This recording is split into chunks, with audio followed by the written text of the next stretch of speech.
Sudah muncul? Sudah. Oh ya. Sudah, Ibu. Baik, pemateri kali ini adalah Ibu Mukti Amini. Beliau lahir di Purworejo tahun 1972, sudah menikah dan memiliki 4 anak, tinggal di Pondok Cabe. Pendidikan beliau sangat beragam nih, menarik sekali. Dari D3 akuntansi, nyangsang ya, nyangsang itu apa namanya bahasa Indonesianya? Nyangkut, nyangkut di dunia pendidikan anak usia dini luar biasa ya, dari STAN kemudian ke IKIP, kemudian lanjut ke komunikasi dakwah dan akhirnya berlabuh di dunia pendidikan anak usia dini. Hobi beliau menulis, mengisi pelatihan, camping, membaca dan silaturahmi. Alhamdulillah. Moto beliau adalah don't make anything harder than it should be. Waduh, ini pakai bahasa Jawa nih. Nanti Bu Mukti akan mengartikannya ke bahasa Purworejo ya, Bu. Yang alumni Finland lebih lancar. Pengalaman organisasi beliau sangat banyak sekali. Di sini bisa kita lihat pernah menjadi bendahara di Ikatan Pelajar Muhammadiyah Kabupaten Purworejo, kemudian juga beliau pernah menjabat Ketua Umum PD Salimah Jakarta Timur, Ketua Umum PW Salimah DKI, kemudian juga pernah menjadi Kabid Pendidikan Yayasan Dharma UT, pernah juga menjadi pembina Yayasan Citra Muslimah Sejati di Tangerang Selatan. Nah, pengalaman kerja beliau juga sangat luar biasa, menjadi dosen PGTK di MMA Bekasi dan sekarang menjadi dosen tetap di Universitas Terbuka. Pengalaman kerja, ya pengalaman beliau dalam dunia pendidikan di sini, beliau juga banyak menjadi narsum, terutama di pendidikan anak berkebutuhan khusus. Beliau juga menjadi instruktur TOT di bidang tutorial tatap muka dan juga pelatihan keterampilan belajar jarak jauh. Beliau juga menjadi tim pengembang bahan pembelajaran generasi baru, kemudian juga menjadi manajer tutorial online prodi PG PAUD Universitas Terbuka. Beliau juga menjadi narasumber tutorial radio UT TV yang seringkali banyak sekali membahas tentang dunia pendidikan anak usia dini dan juga terakhir menjadi instruktur TOT pelatihan webnya. Selain itu beliau juga sibuk menjadi kontributor majalah kampus Komunika, kemudian juga menjadi kontributor di portal Islam Media, menjadi pengasuh publik Kasih Ibu, majalah Embun, ya. Kemudian juga menjadi narsum di pendidikan untuk anak berkebutuhan khusus dan menjadi narsum di berbagai acara seminar, workshop yang sangat berkaitan dengan dunia parenting, sehingga bisa dipastikan beliau memiliki pengalaman yang banyak ya, yang sangat relate dengan dunia pendidikan usia dini khususnya tentang parenting, sehingga cocok untuk menjadi pemateri kali ini, gitu ya. Ini tambahan beliau selain menjadi Kaprodi sekarang di S1 Program Studi PG PAUD Universitas Terbuka, beliau juga menjadi lead auditor ISO, kemudian beliau juga memiliki TPA nih, sehingga mungkin beliau sangat menguasai terkait pengalaman ya. Jadi nggak cuma sekedar teori, biasanya dosen menang teori, tapi beliau punya pengalaman praktisi yang juga banyak, menjadi penulis lepas dan otomatis juga sebagai peneliti. Itu tentang sekilas tentang pemateri kita hari ini. Tidak banyak yang akan saya sampaikan. Untuk mempersingkat waktu, mungkin saya langsung saja menyerahkan ke Bu Mukti, ya Bu ya. Sudah siap Bu Mukti? Boleh. Oke, Ya, silakan. Insya Allah. Ya. Terima kasih Mbak Ira. Ya, perkenalkan yang sudah mengenalkan saya ini namanya Mbak Mutiara Maktapol. Ya. Ira, dipanggilnya Mbak Ira. Ya, Mbak Ira adalah dosen S1 PG PAUD UT yang baru bergabung tahun lalu ya Mbak Ira ya. Nah, tadinya beliau di Universitas Pendidikan Ganesha. Baru 6 bulan Bu di sini Bu. Oh sekarang masih tahun Tahun sekarang ini ya. masuknya. Pindah pindah kampus ya, tapi secara kementerian masih sama dalam satu kementerian. Terima kasih Mbak Ira sudah bergabung dengan UT. Oke teman-teman, boleh itu saya langsung share screen saja dulu ya.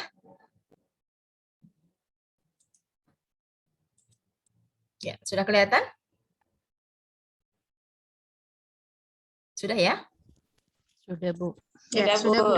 Sudah. Ya, sambil terus bertambah pesertanya, sekarang 22, semoga waktu siang yang membuat kita bersemangat ini menjadi lebih bersemangat ya. Biasanya kalau siang-siang kan lumayan ya godaannya gitu ya. Semoga tidak deket-deket bantal nanti jadi benar-benar bablas deh. Oke. Tadi Bu Ira sudah memberikan pengantar tentang judul yang mau kita bahas. Sekarang kita banyak diskusi ya teman-teman, karena saya juga yakin pengalaman teman-teman di sekolah masing-masing jauh lebih berwarna daripada pengalaman kami yang lebih banyak duduk di ruangan gitu ya. Ini tadi sudah dikenalkan, saya lewat saja. Sebelum ke materi, pastikan dulu tidak ada kompor menyala. Ibu-ibu ini silahkan cek dulu, jangan-jangan nanti habis kita Abdimas kita jadi bau gosong gitu ya. Terus hal-hal yang kira-kira setrikaan segala macam ya, atau kira-kira yang menimbulkan resiko dipastikan sudah tidak ada ya, supaya kita bisa fokus ya. Kalau urusan anak mah susah diprediksi ya. Mungkin masih ada yang punya balita ya, semoga bisa dikondisikan. Tetap 5M, tetapi kalau di rumah masing-masing tentunya lebih longgar. Hari ini saya tidak menggunakan masker karena saya sendirian, benar-benar sendiri di rumah, tidak ada orang. Jadi saya bebas, tidak usah pakai masker. Mungkin kalau pesertanya perempuan semua malah boleh juga nggak pakai jilbab ya Mbak Ira ya. Tetapi cukup ya nggak pakai masker. Oke, jangan lupa nanti isi daftar hadir pasti nanti akan disampaikan oleh admin di chat, tetapi itu alamatnya nanti silakan diisi menjadi bukti bahwa Anda sudah ikut acara ini dan salah satu kriteria untuk bisa mendapatkan sertifikat ya di akhir sesi parenting yang kita akan berakhir pada bulan September nanti. Oke, sekarang kita langsung sedikit kita bincang-bincang sedikit ya tentang kesiapan bersekolah, karena itu judul utamanya tadi. Jadi kalau kita bicara tentang kesiapan bersekolah, sebetulnya dari zaman dulu itu udah banyak ya. Ada ahli yang ngomong begini, ada ahli yang ngomong begitu gitu ya. Salah satunya ini yang banyak dikutip oleh para ahli, Katz ini ya.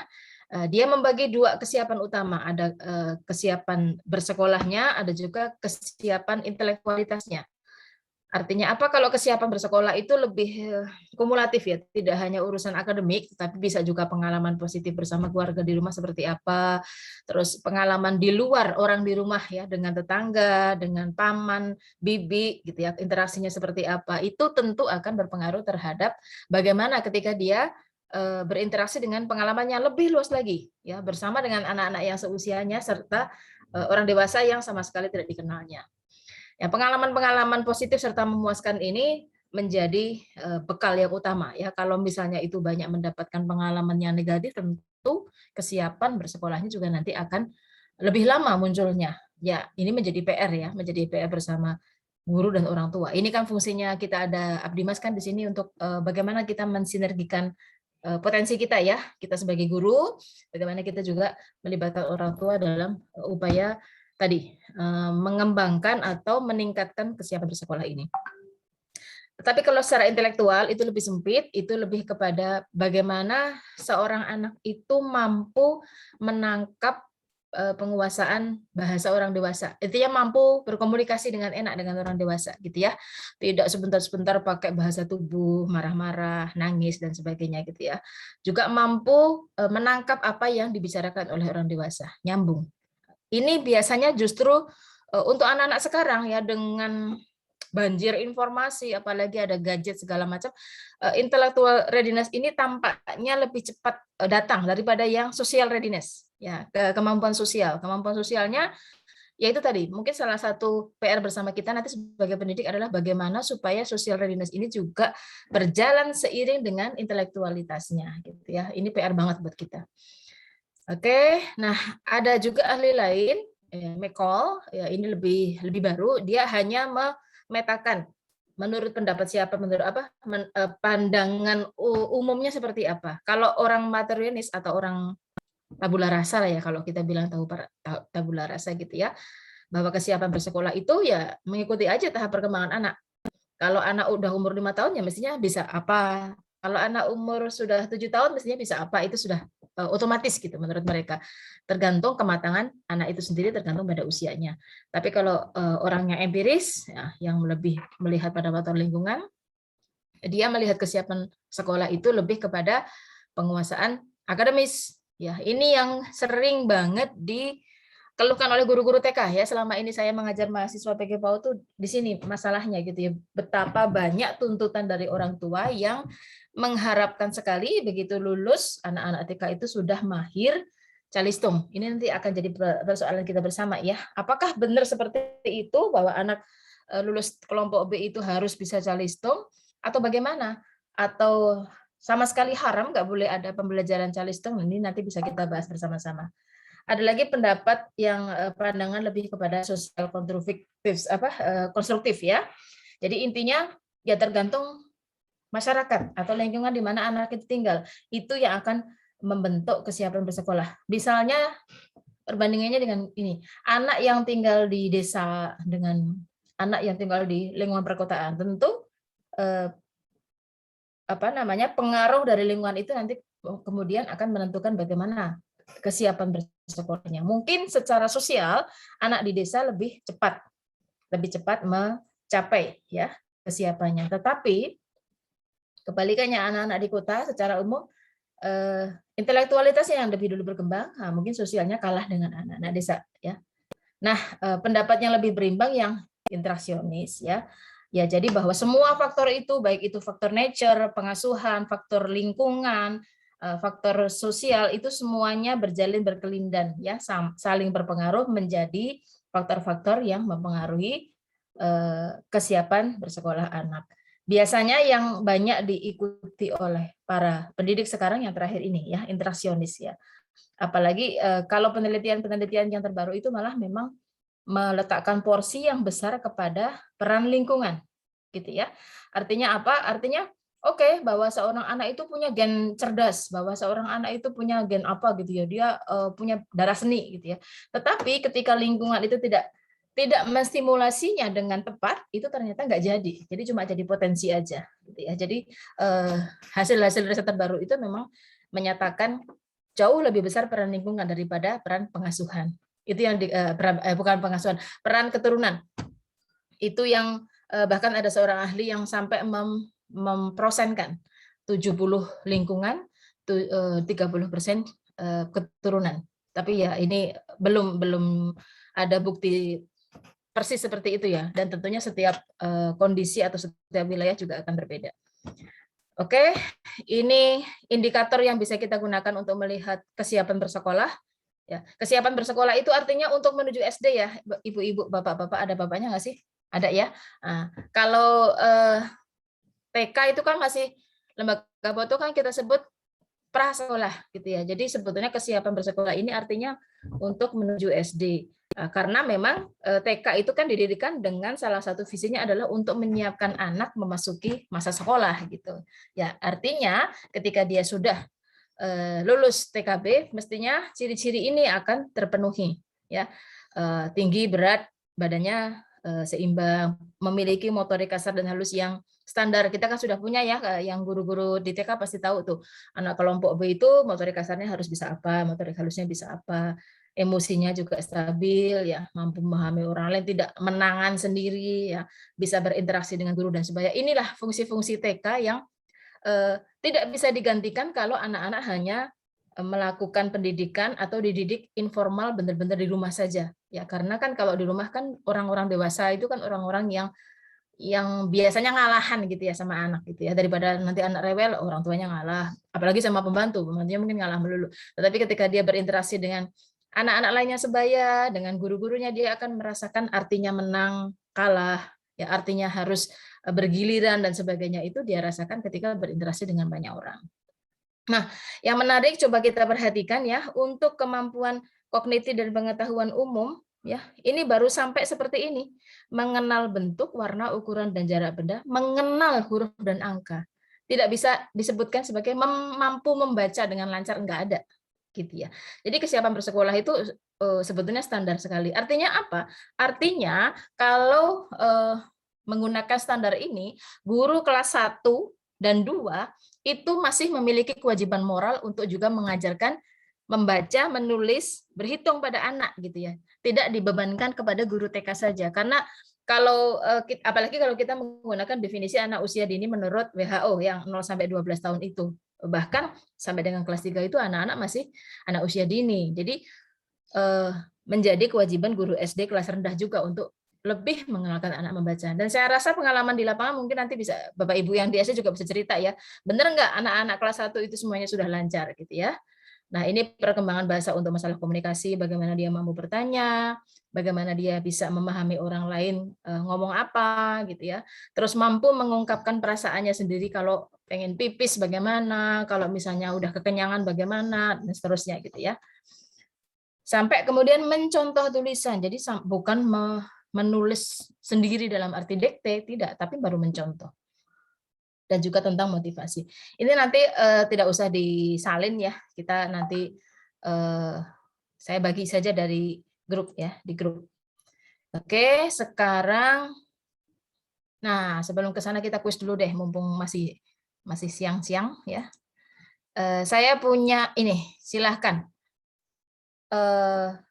Sebagai teman-teman silahkan nanti menjawab ini di chat ya, boleh langsung di chat. Nanti Bu Ira boleh memilih 3 di antara yang sudah nulis di chat untuk menyampaikan secara lisan. Kira-kira mana yang lebih sering Bapak Ibu lakukan kepada orang tua? Memberikan instruksi kepada orang tua, kepada anak, memberikan instruksi atau memberikan pertanyaan? Silakan kepada anak ya. Maaf ini gambarnya nggak sesuai. Yuk, siapa yang mau? Boleh di chat. Silakan. Sambil kita lihat ya, saya gedekan dulu. Saya perkecil soalnya di tempat saya.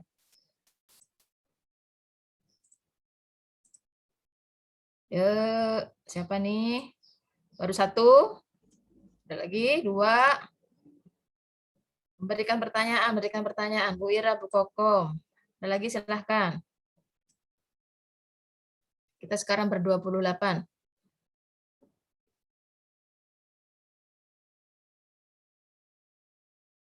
Oke. Oke, sambil menunggu, Bu Ira boleh cerita Bu Ira. Pertanyaan-pertanyaan seperti apa yang diberikan ke anak biasanya? Baik, terima kasih Bu Mukti. Assalamualaikum teman-teman semuanya. Assalamualaikum. Waalaikumsalam Waalaikumsalam. Ya. Biasanya saya memberikan pertanyaan-pertanyaan itu kalau mau membuka kegiatan Ibu ya. Biasanya dengan namanya menebak siapakah aku gitu. Jadi seperti itu.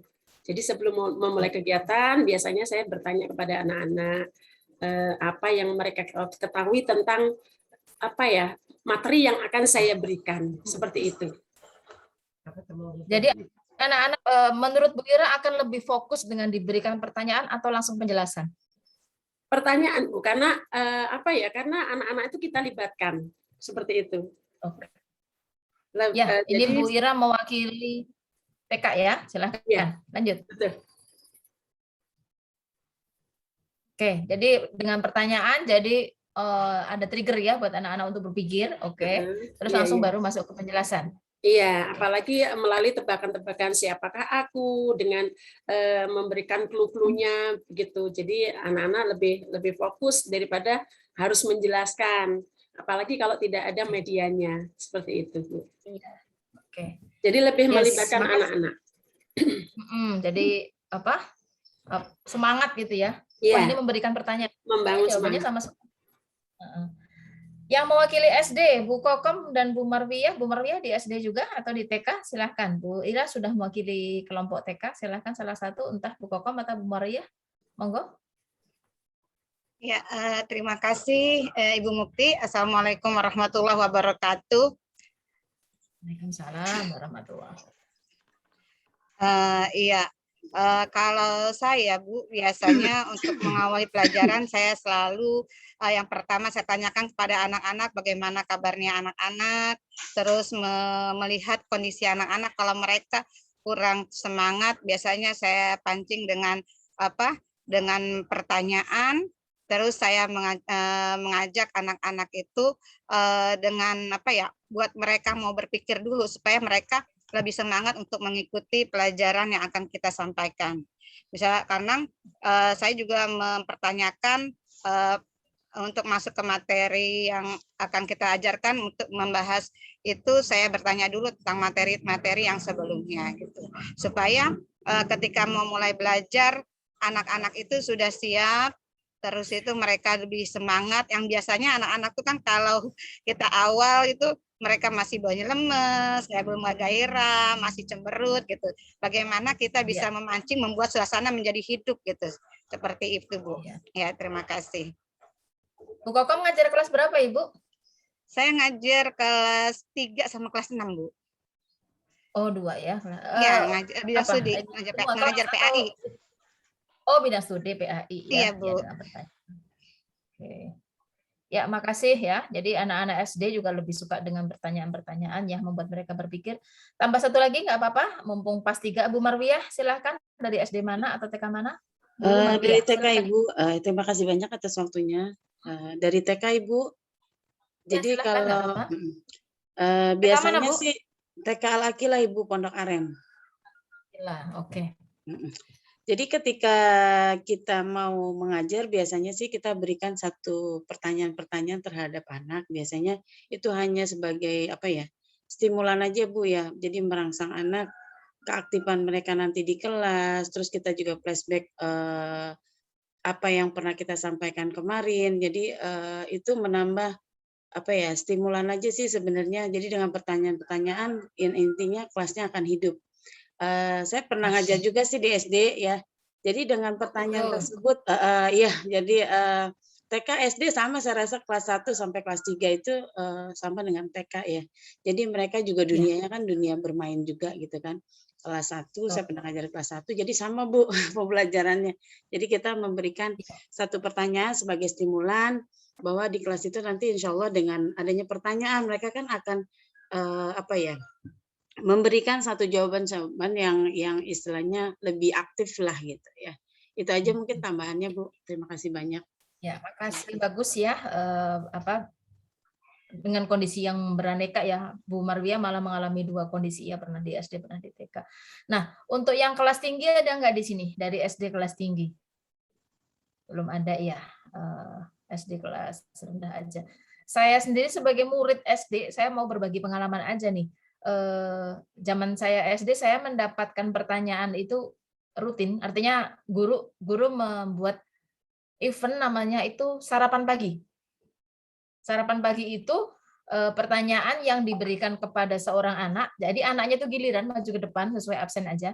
Nanti yang bertanya bukan gurunya, yang bertanya itu adalah anak lain yang di kelasnya itu, tapi mata pelajarannya sudah ditentukan oleh si guru. Misalnya hari ini matematika gitu ya, berhak 3 pertanyaan saja. Jadi acak siapapun boleh nanya. Nah, yang maju ke depan itu yang jawab. Nanti jurinya si guru.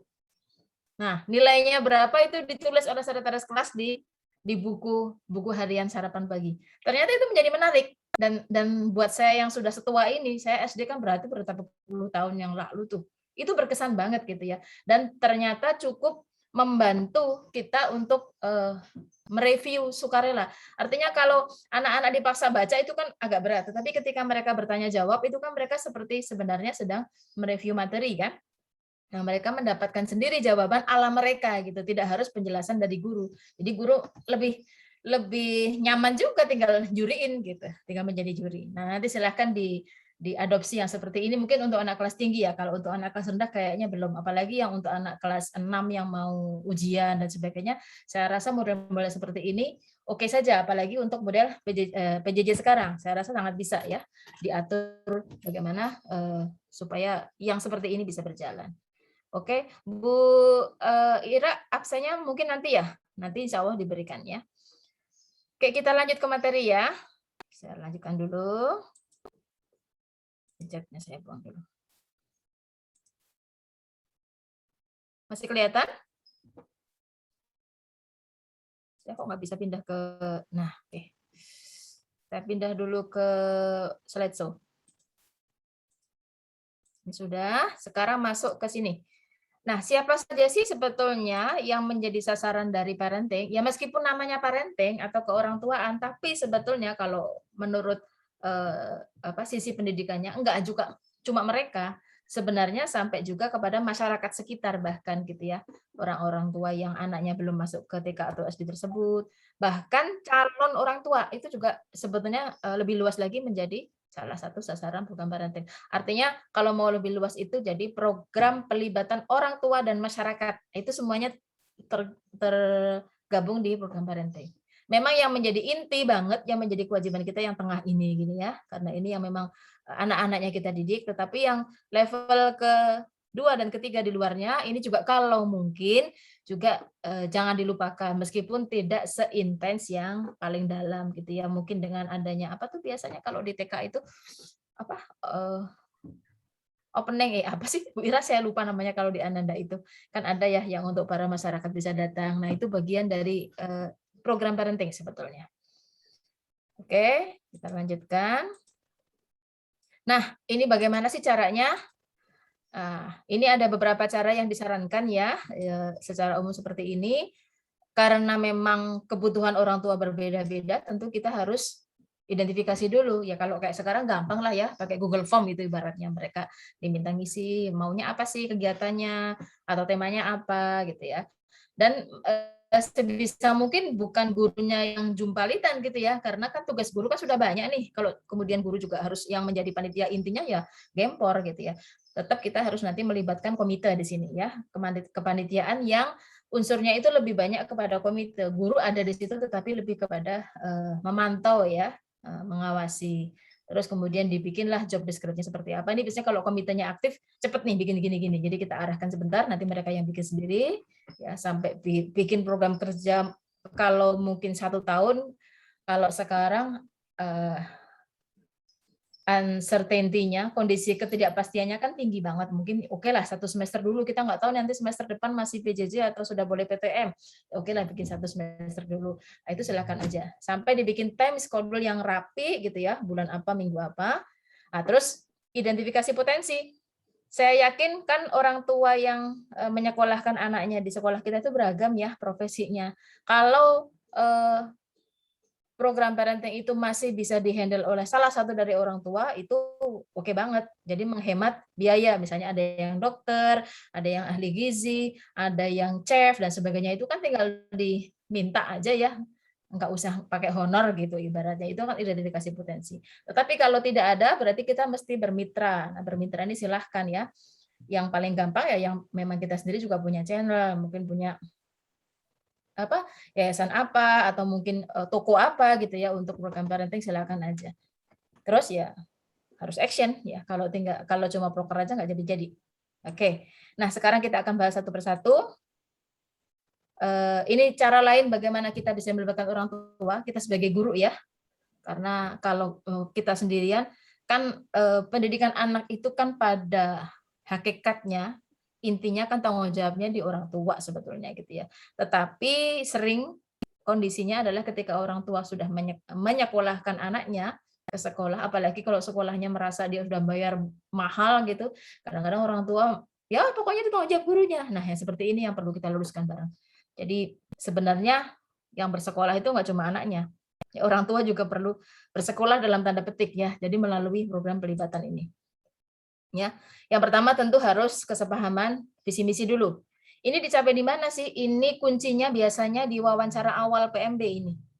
Dari wawancara awal PMB itu kita tahu orang tua itu punya prinsip seperti apa sih? Kan juga kita juga bisa melihat sekilas ya interaksinya dia dengan anaknya bagaimana sih gitu ya. Terus dia kalau ada kasus seperti ini pakai studi kasus biasanya mereka akan kelihatan ya. Kalau memang kira-kira tidak sejalan ya kita tidak bisa memaksakan diri untuk menerima ya. Daripada terlalu demanding ya, terlalu banyak nuntut, harusnya kan sekolah begini, harusnya kan gurunya begini. Nanti kita yang pusing di belakang ya sudah ya. Mungkin dia memerlukan sekolah yang lain yang bisa memenuhi kebutuhannya. Ya, terus banyak bercakap-cakap. Nah, kalau sekarang kan kita sudah banyak teknologi ya, tidak harus ketemu langsung. Kalau dulu kan, saya masih ingat gimana saya jadi orang tua anak TK gitu ya, sambil nganter kan sambil ngobrol sebentar sama kepala sekolahnya atau sama gurunya. Kalau sekarang kan sudah ada WhatsApp group, ya sudah ada apalagi mungkin Instagram bareng dan sebagainya, nah itu silahkan dimanfaatkan dengan sebaik-baiknya. Terus yang ketiga, membangun empati. Ya, jadi orang tua juga peduli, guru juga peduli. Nah, caranya adalah dengan mengajak orang tua untuk berdaya. Nanti dikasih cara-caranya ya seperti apa. Ya ini salah satunya sebagai narsum ya.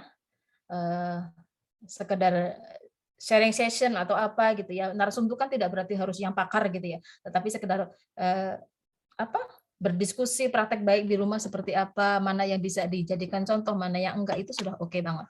Nah, belajar bersama juga bisa diperkuat dengan berbagai buku di Kemendikbud. Saya rasa buku-bukunya banyak yang bisa dipelajari, bahkan yang sifatnya audiovisual pun sekarang banyak di YouTube ya, silahkan dilihat. Dan refleksi, ini tentu juga menjadi pemikiran bersama. Mau kita evaluasi lagi ya, program yang kemarinnya sudah berjalan seperti apa. Nah, ini menjadi pegangan kita dalam melibatkan orang tua gitu ya. Bagaimanapun orang tua itu juga orang dewasa ya, meskipun kedewasaan biologis kadang-kadang nggak bareng ya sama kedewasaan emosional, tetapi yang perlu kita pahami bahwa mereka orang dewasa intinya.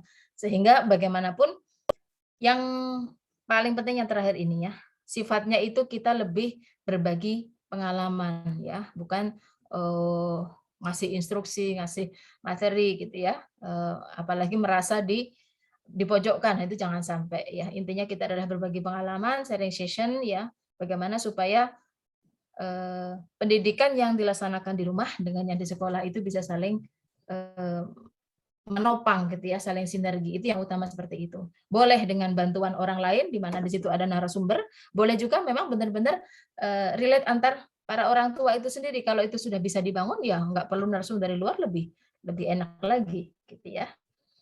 Oke. Ini paling tidak ada 5 kegiatan utama ini kalau mau dipayungkan, kalau mau dikelompokkan, tetapi kalau rinciannya ya itu sudah ada di kuesioner yang sampai berapa itu 30 sekian gitu ya. Nah, itu rinciannya. Tapi yang dari banyak itu kalau mau dikelompokkan ya segini aja sebetulnya yang utama gitu ya. Ada parenting class, ada keterlibatan orang tua di kelas, ada juga kadang keterlibatan orang tua di acara bersama, ada hari konsultasi, dan terakhir home visit. Kita coba lihat satu persatu ya, meskipun saya yakin sebagian besar dari acara kegiatan ini sudah dilaksanakan oleh teman-teman semuanya. Tapi sebelum ke sana, kita main kuis lagi nih. Oke, kuisnya apa ya?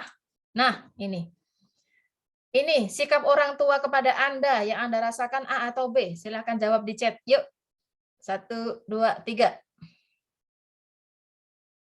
Jawab aja A, B gitu biar cepat. Silakan. Sikap orang tua kepada Anda. Sikap orang tua murid kepada Anda, A atau B? Silakan tulis di chat.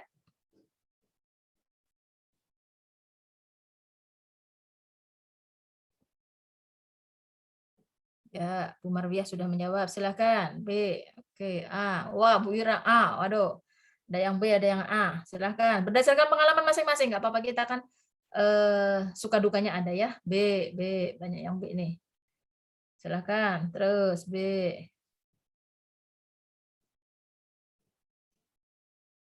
Ya.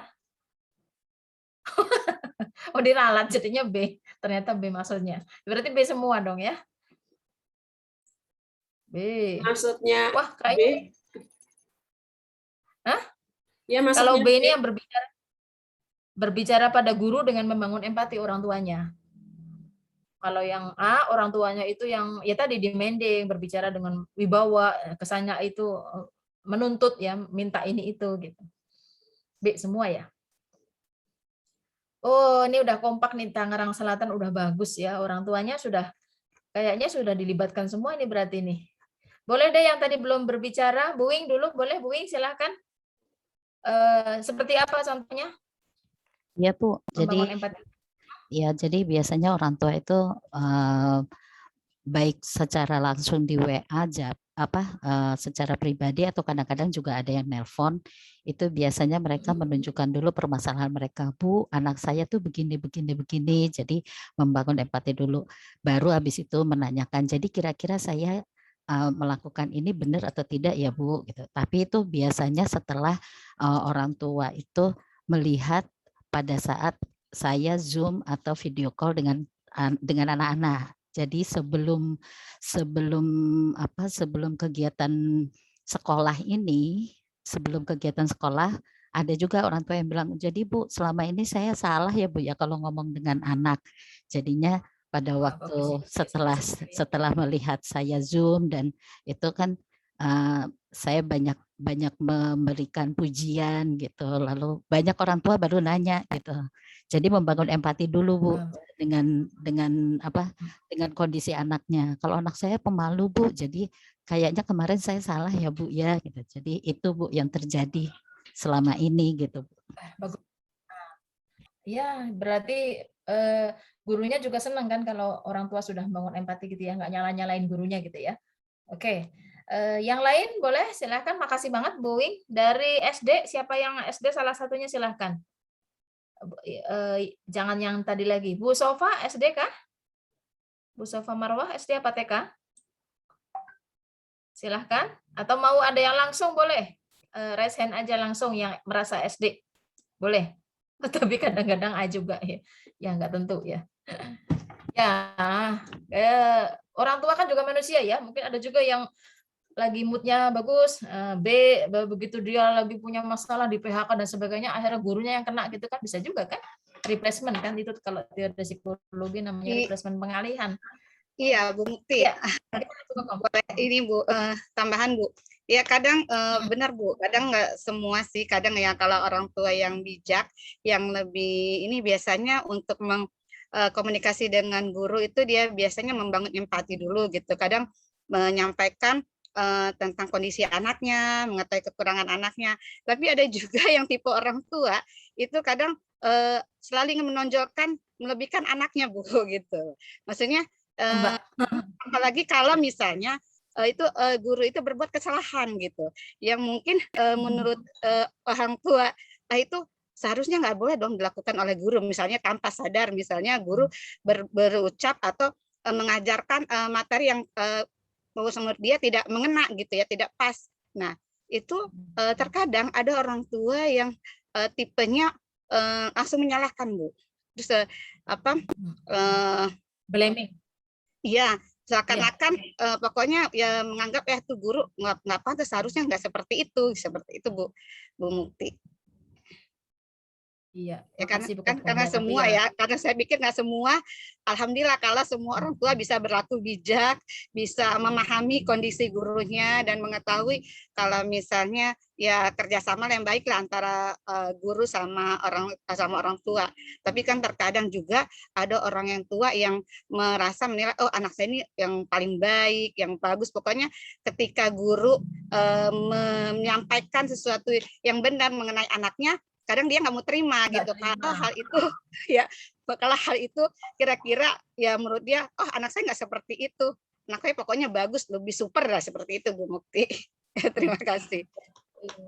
Itu saya rasa juga mungkin sebetulnya dialami Bu Wing sih, cuma mayoritas baik-baik gitu. Mungkin ada juga pernah ya Bu Wing ya. Ada juga sih Bu, tapi setelah tahu usia saya berapa baru pada oh iya Bu gitu. Gitu. Jadi tergantung juga. Gitu ya. Jadi kadang ada yang begitu. Berarti Bu Ngadi kalau ngajar di TK itu banget Bu Ngadi, diajeni banget.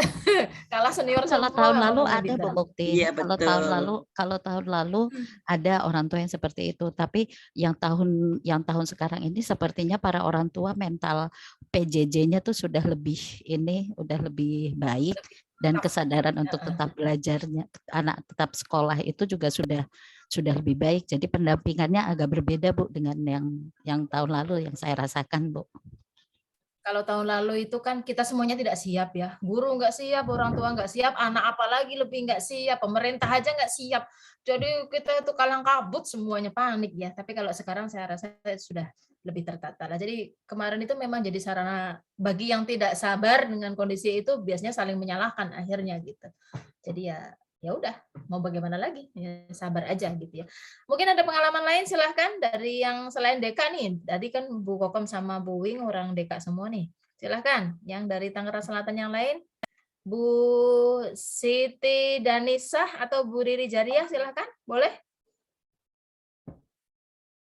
Bisa berbagi kah? Atau yang tidak menulis ya SD, saya pengen dengar dari SD di luar Deka. Adakah? Silahkan. Monggo. Iya Ibu, Halo. saya Siti Danisa.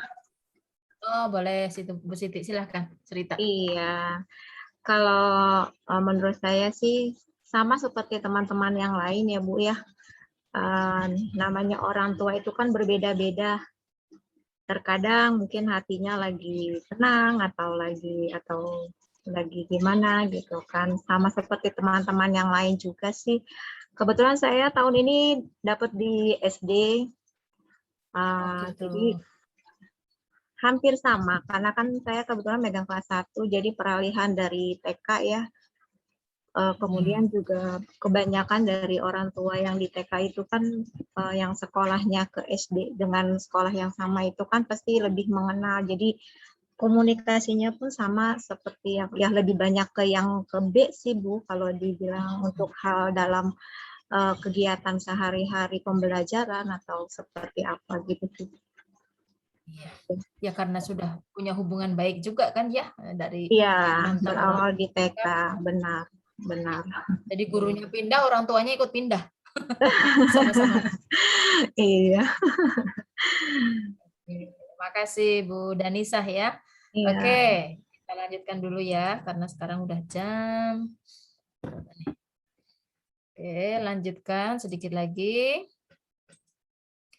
Nah, ini yang bisa dilihatkan di parenting class itu intinya ada 3 sebetulnya. Ada peserta, ada narsum, ada pendamping. Posisi guru itu di pendamping saja gitu ya. Kita tidak usah menjadi panitia inti kalau bisa, semuanya itu urusan komite. Pesertanya ya dari mereka untuk mereka gitu ya. Dan ternyata peserta pun tidak harus orang tua benar gitu. Artinya kan kadang-kadang saya suka mengalami itu di TK dekat rumah itu, yang memang tinggalnya benar-benar cuma sama kakek nenek, kadang-kadang juga yang dititipkan sama om sama tantenya, ya itulah orang tua mereka, wali ya istilahnya ya, wali murid. Wali murid itulah yang paling berhak untuk mendapatkan program parenting ya di mana dia tinggal. Yang terakhir ini yang kepepet banget ya, tapi kadang-kadang jadi senjata senjata yang banyak dilakukan oleh para orang tua sibuk ya, yang datang PRT-nya gitu ya, cukup ya, mbaknya ya. Kalau saya suka ke kantor lewat TK Ananda itu ada kumpulannya khusus tuh Bu Wing tuh di emperannya itu para PRT, saya suka. Nah kan ketahuan ya dari cara berbicaranya, tampilan sekilas itu kan orang udah tahu lah mana orang tua mana PRT. Nah itu ternyata kayaknya punya WhatsApp grup sendiri tuh. Ya mungkin pokoknya asik sendiri dia ngomongnya gitu ya. Tapi ini artinya apa? Bukan kita mau merendahkan, enggak. Ketika memang dia berinteraksi dengan anak, sebetulnya menjadi kewajiban moral juga bagi kita untuk memberikan bekal-bekal pengasuhan yang baik gitu. Karena toh dia sehari-harinya memang sama pengasuh ini gitu ya. Jadi kita paling enggak memilahlah materi-materi dasar apa sih yang perlu mereka tahu sebagai seorang pengasuh gitu ya.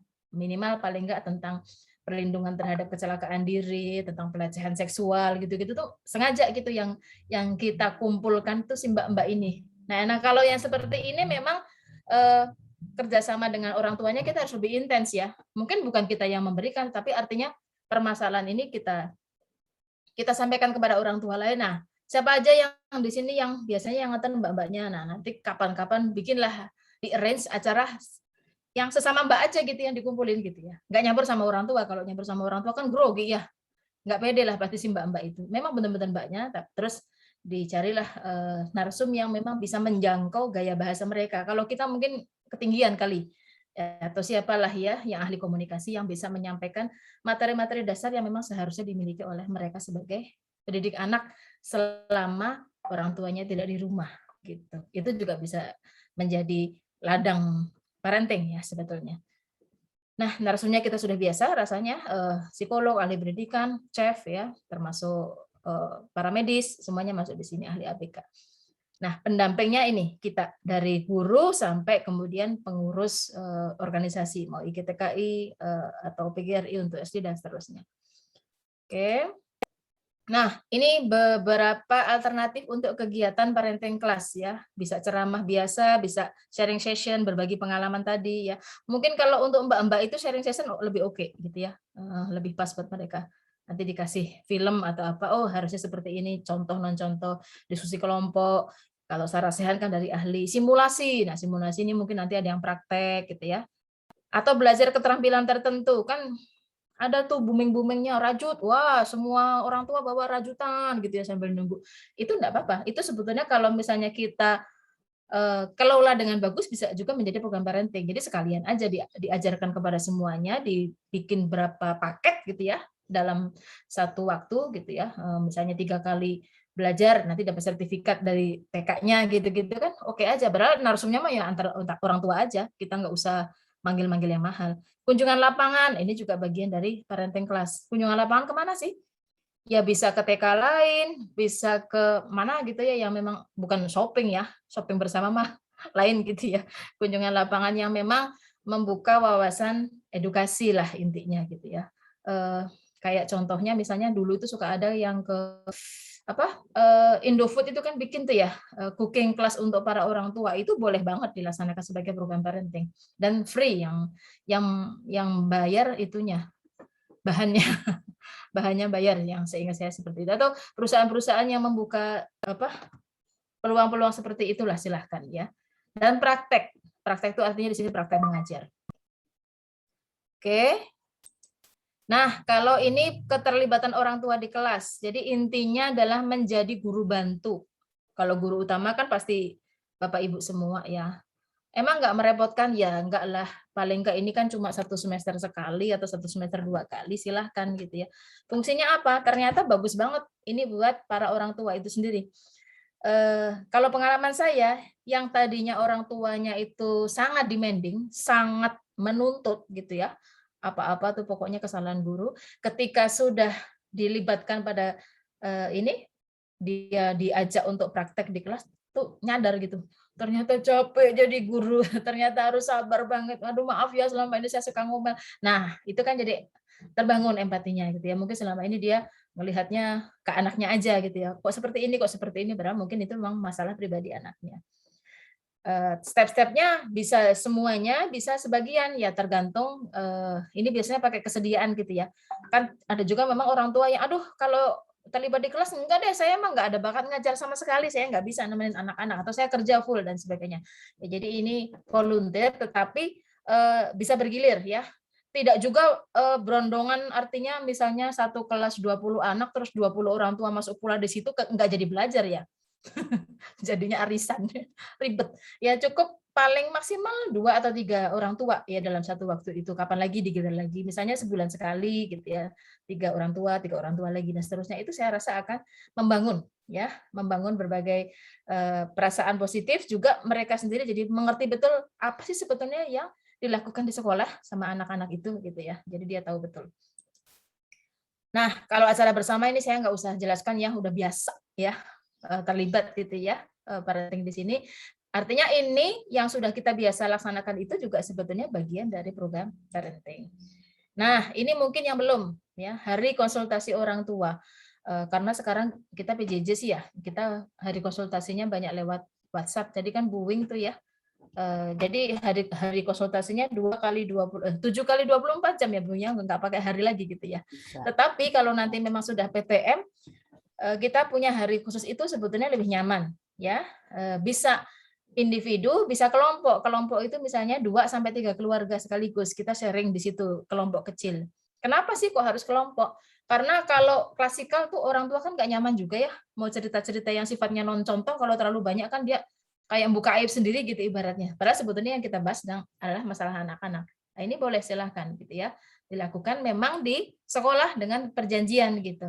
Jadi ini digilir, dalam arti bukan hanya anak yang bermasalah, ini menjadi poin penting, menghindari kesan bahwa konsultasi itu hanya untuk anak yang bermasalah, tetapi kita gilir sedemikian rupa supaya semua orang tua itu ada kesempatan untuk bertemu secara khusus gitu, dengan pihak guru ya. Saya rasa kalau individu nanti terlalu tertuduh ya, nggak enak ya, mungkin 2 atau 3 keluarga sekaligus gitu. Tapi dalam skop yang kecil itu lebih nyaman buat mereka untuk cerita, gitu ya. Oke. Nah ini juga home visit ini sekarang mungkin juga dilaksanakan pada waktu PJJ ini untuk menjembatani apalagi yang TK untuk anak yang baru ya, kelompok bermain atau TKA yang baru masuk itu kan nggak kebayang ya bagaimana dia harus mengenal gurunya dan seterusnya. Nah ini mungkin salah satu caranya. Tetapi pada kondisi normal pun ini juga tetap bisa dilaksanakan gitu ya. Yang datang jangan lebih dari 3 ya, nanti tuan rumahnya bingung, kursinya habis ya. Ya, 1 guru ya, 1 perwakilan orang tua, 1 orang pemita, 1 lagi mungkin pengelola atau 2 guru. Ya paling enggak berdua ini. Ini bisa diatur sedemikian rupa pakai jadwal, bisa juga dengan insidental, misalnya ada yang sakit, nah sekalian boleh gitu ya. Atau ada yang orang tuanya yang sakit, atau mungkin ada apa gitu ya, peristiwa apa yang memang perlu kunjungan, nah itu artinya sudah mengurangi jatah home visit untuk si anak itu gitu. Jadi diganti dengan anak lain. Dan saya rasa saya sebagai orang tua ketika anak saya sakit terus gurunya datang itu senang. Ya. Saya merasa oh ada perhatian dari gurunya meskipun kita nggak berharap banget tadinya datang terus tiba-tiba datang terus anaknya juga senang ketemu gurunya gitu, jadi happy, jadi pengen segera sekolah lagi, cepat sembuh. Itu kan luar biasa ya efeknya ternyata ya ketemu dengan gurunya. Bahkan ini pernah ada kejadian salah satu anak teman itu dia school phobia. Jadi dia itu entah gimana mungkin dibully habis-habisan oleh temannya di SD ya. Pokoknya lihat pagar sekolahnya aja tuh udah muntah-muntah. Baru lihat pagarnya, apalagi masuk. Itu sampai berapa bulan gitu dia nggak sekolah. Nah, salah satu terapi yang dilakukan oleh pihak sekolah, yang memang ini sudah saran terapis itu adalah dengan kunjungan ke rumah ini bergantian. Jadi dari gurunya dulu awalnya, tadinya kan nolak tuh ketemu pokoknya warga sekolah dan bangunannya itu udah bikin ketakutan gitu ya. Tapi lama-lama mau gitu ya, gurunya dulu, setelah gurunya sudah diterima, siapa dulu yang sahabatnya paling dekat dulu, terus lama-lama teman sekelas, lama-lama mau kemudian dia bergabung lagi ke sekolahnya. Gitu. Dengan kunjungan ini ternyata juga bisa menjadi terapi ya untuk schoolphobia. Oke, nah ini karena kita memang sudah niat mau bikin program, tentunya tidak sekedar program, tapi kita juga bikin evaluasi lah ya. Nah, evaluasi parenting itu dilihat dari mana? Dari 4 ini. Pertama jelas kehadirannya, ya kita lihat dari 60 orang tua berapa yang biasanya mau ikut aktif kita presentasikan gitu ya. Terus bagaimana persepsinya tentang sekolah anak-anak, masih cenderung menyalahkan terus atau merasakan bahwa harus ada sinergi dan sebagainya. Terus ada perubahan pola asuh, ini yang tadi sudah diceritakan Bu Wing, ini bagus banget ya, saya lihat tadi contoh langsung, oh berarti yang saya lakukan selama ini salah ya. Di sini, perubahan pola asuh ketika sudah mendalami atau sudah melibatkan diri dalam pendidikan anak di sekolah. Dan yang ini yang paling utama, yang biru ini, adanya keselarasan pendidikan di rumah dan di sekolah. Karena kalau tidak selaras, yang mabok itu gurunya. Apalagi kalau berkaitan dengan pembiasaan-pembiasaan baik, ya. Mungkin kerasa nih yang guru-guru TK, apalagi misalnya habis libur panjang, itu pembiasaan-pembiasaan baik yang baru ditanam kadang-kadang bubar lagi. Itu nggak, Bu Wing? Ya. Contoh misalnya habis libur panjang tadinya makan bisa ngantre jadi berantakan lagi gitu ya untuk anak-anak. Ada pengalaman khusus nggak Bu Ing masalah ini? Silakan. Ya, khususnya pada PJJ ini ya Bu ya, pada PJJ ini kita sudah berusaha pada saat Zoom, pada saat video call itu membereskan sendiri perlengkapan belajar aja agak masih belum, kalau buat saya pribadi masih belum selaras dengan kemampuan mereka dalam mengerjakan misalkan mewarnai dan lain. Kalau mewarnai, kematangan mereka memegang pensil dan sebagainya itu sudah bisa karena dengan bimbingan, tapi pada saat membereskan perlengkapan mereka sendiri itu mengambil gunting, mengambil lem dari tas yang sudah disediakan itu mereka masih Mbak gitu. Tapi alhamdulillah kedengeran ya di sini. Ya, tapi alhamdulillah tadi Ibu Mukti sudah memberikan ide bahwa para pendamping yang PRT ini juga bisa diajak untuk bekerja sama itu nanti bisa dijadikan ide parenting ini Bu Mukti. Terima kasih. Silahkan. Ya, ada pengalaman yang lain lagi? Silahkan. Ini yang chat siapa? Oh jaringan. Oh. Bu Alisa mau berbagi pengalaman, boleh? Silahkan. Ibu Alisa? Halo? Halo Silahkan, Ibu. Ibu Alisa. Iya. Iya. Kalau saya sih pengalamannya mungkin kayak tadi yang orang tua lebih ke guru ya. Yang tadi pertanyaan Ibu yang pertama, orang tua, sikap orang tua kepada kita bagaimana gitu ya.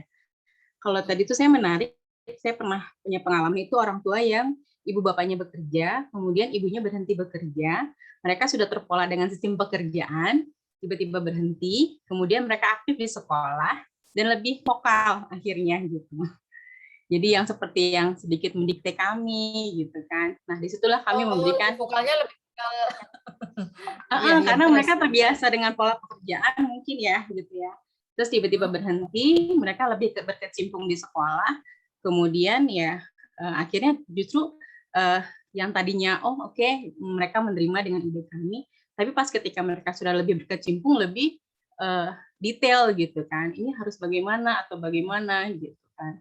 Jadi dari situ kami lebih effort kami untuk memberikan penjelasan itu lebih lagi gitu kan, supaya dia tuh paham gitu. Seperti itu sih Bu. Sudah pernah diajak untuk itu tadi belum? Praktek menjadi guru di kelas belum? Iya, sudah. Akhirnya kami ajak mereka untuk jadi teachers one day with moms gitu kan. Kami ajak seperti itu.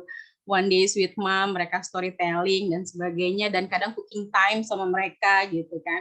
Itu akhirnya kami mengajak mereka untuk yuk ikut aja langsung gitu kan, supaya kita sama-sama persepsinya seperti itu. Itu aja Ibu. Ya, makasih Bu Alisa. Ada satu ini ya masih teori ya, tetapi saya pernah baca tentang praktek mengajar di kelas ini. Ada satu buku yang pernah saya baca, sebaiknya tidak di kelas anaknya. Ya, untuk menghindari si anak itu nempel mulu gitu ya, minta privilege gitu ya, mah, atau manggilnya juga bukan bu guru, mah. Jadi mah mulu gitu kan ya. Merusak gitu jadinya. Jadi di switch bisa. Tetapi ini baru satu yang saya baca. Ada juga ya karena bagaimanapun dia memang ada di kelasnya, memang benar-benar di kelasnya, tergantung pengkondisian. Lebih tepatnya sih kalau saya lihat sebetulnya pengkondisian di awalnya. Penegakan tata tertib ketika mau praktek ada orang tua masuk itu, anak-anak harus kita beritahu bahwa nanti memanggilnya semua tetap bu guru gitu ya. Terus tidak boleh ada yang minta dilayani khusus karena itu orang tua si A si B gitu ya. Semuanya adalah guru kita gitu ya. Semua di sini juga itu yang harus disampaikan kepada anak-anak dulu sebelum dilakukan praktek. Saya rasa anak kecil itu meskipun tampaknya nggak paham, malah biasanya lebih patuh ya kalau memang sudah kita berikan rule yang jelas mau seperti apa. Peraturan di awalnya. Ya, peraturan di awalnya seperti apa harus kita scaffoldingnya harus jelas dulu lah ya. Oke, makasih Bu Alisa. Kasih Ibu kesempatannya. Nah, ini salah satu yang menjadi pengobat juga selain kunjungan. Nah, silahkan sering-sering bikin surat cinta untuk orang tua dari guru ya. Kalau sekarang surat-suratannya nggak pakai perangko, nggak pakai pos, ya cukup di WA aja, pakai Canva atau pakai PowerPoint juga boleh. Bikinlah kalimat-kalimat yang privasi. Tidak di posting di grup, enggak. Kadang-kadang sih kalimatnya sama, cuma kita ganti namanya aja. Ya, selamat pagi Mama Naufal, besok lagi selamat siang papanya Kenzi. Ya, padahal yang lainnya mah sama gitu. Kopas-kopas juga, tetapi dengan sapaan si papanya siapa, mamanya ini gitu, mereka tuh merasa lebih diperhatikan secara pribadi. Jadi yang seperti ini sebisa mungkin jangan klasikal ya, supaya mereka lebih nyaman gitu disapa. Karena untuk ketemu kan sekarang juga kita kan ada PPKM ya, nggak boleh sering-sering ketemu. Nah, sapaan-sapaan seperti ini membuat lebih nyaman lah. Termasuk memberikan piagam, itu juga beberapa sekolah bikin. Itu juga program keorangtuaan.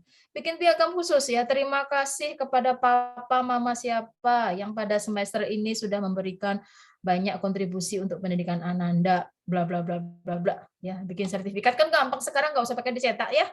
Tinggal dikirim ya secara pribadi gitu ya. Oke, silahkan, itu kreativitas yang kecil-kecil tetapi kalau saya sendiri sebagai orang tua dikasih yang kayak gini tuh seneng gitu ya. Bahkan yang sifatnya massal aja sudah senang, apalagi yang pribadi. Saya pernah mendapatkan surat massal sih itu ya kepada semua istri pegawai dari tempat instansi suami saya. Isinya itu tentang bagaimana supaya tidak korupsi, supaya jangan sampai ini gitu. Itu untuk hari anti korupsi sebetulnya. Itu kan massal tuh dicetaknya. Tetapi karena dikirimkan ke rumah satu-satu tetap merasa ternyata Pak Dirjen ngasih perhatian ya untuk urusan kayak gini supaya kita jadi istri itu jangan minta melulu nanti suaminya jadi korupsi gitu ibaratnya. Tapi dengan bahasa yang enak lah, dengan bahasa yang indah gitu ya. Bahwa kita itu adalah pendamping suami, harus kokoh ya, tahan dengan godaan dan bla bla bla bla gitu. Yang saya yakin mungkin kalimat-kalimatnya memang disusun sedemikian rupa oleh beliau sendiri tapi kemudian di print secara massal gitu. Itu kan luar biasa ternyata yang seperti itu. Dan ada juga sih masa memang kita perlu memberikannya fisik.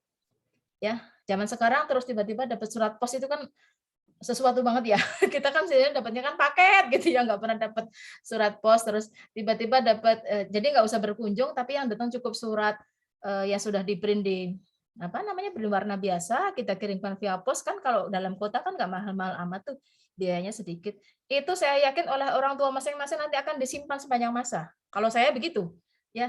Yang model-model kayak gini akan saya simpan di album khusus. Nanti kalau anak saya sudah dewasa, saya kasih ini loh. Gurumu TK tuh dulu kayak gini nih, ngasih kamu kayak gini, kayak gini. Itu menjadi kenangan indah buat dia sendiri juga buat saya, gitu ya. Karena bisa dipegang kan. Kalau yang pakai WA kan hilang aja, gitu. Kalau yang fisiknya bisa dipegang itu bisa kita simpan dalam portofolio. Itu lebih mengena. Oke, ini menjadi motivasi aja buat kita sama-sama nih ya. Kita kan juga masih BDR ya, belum PTM. Nah, kondisinya ternyata di berbagai belahan dunia juga sama sih kayak gini ya, meskipun beragam gitu ya. Itu kita lihat tuh yang paling mengenaskan yang mana? Malawi itu ya. Malawi itu masih kayak gitu kondisinya. Masih pakai bukunya aja udah buluk begitu ya. Ya. Ada juga yang masih menggunakan radio jadul. Ini zaman radionya Boeing masih ada nggak tuh radio kayak gitu ya. Di Rwanda masih pakai radio gitu ya, dengerinnya pakai radio. Jadi kayak RRI gitulah disiarin secara blast. Ini terjadi di Nusa Tenggara Barat. Itu masih pakai kayak gini karena kondisinya berlembah-lembah. Itu jadi ada siaran khusus dari radio Nusa Tenggara Timur, maaf, Kupang dan sekitarnya pakai seperti itu radio daerahnya PTD kan ada ya PT Radio Daerah itu bikin siaran khusus pakai jam berapa anak SD dengerin. Ya kalau Timur Leste tetangga kita juga udah cukup canggih ya sama kayak kita. Nah kalau ini perwakilan negara maju, negara yang dalam kondisi perang pun seperti Syria juga masih tetap ada BDR gitu ya dengan segala macam keterbatasan yang ada lah. Nah kalau ini Makedonia, di mana itu Makedonia? Cari nanti di peta ya. Ini sudah mega. Pakai apa TV ya supaya apa? Supaya besar dan nggak cuma satu. Jadi ini boleh klaster begini boleh misalnya kira-kira si A sama si B itu rumahnya satu komplek, terus sama-sama di situ sudah zona hijau. Sebetulnya nggak apa-apa home visit sekalian di situ, dikumpulin di situ sekalian ada sedikit bukan pembelajaran sih ya sekedar sedikit satu kegiatan yang kira-kira bisa menjadi stimulasi, menjadi obat kangen lah.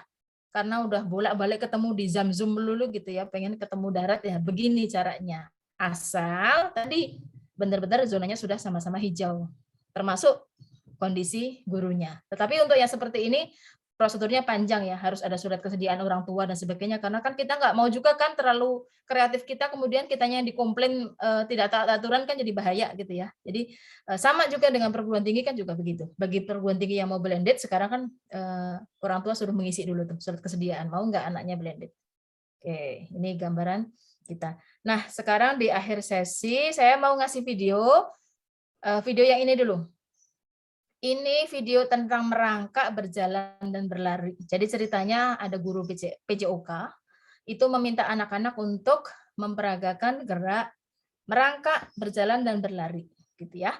Nanti saya setel videonya, setelah itu silahkan berikan nilai. Ini mau dinilai berapa? Ya, dengan video seperti itu dan alasannya. Oke ya. Saya setel dulu.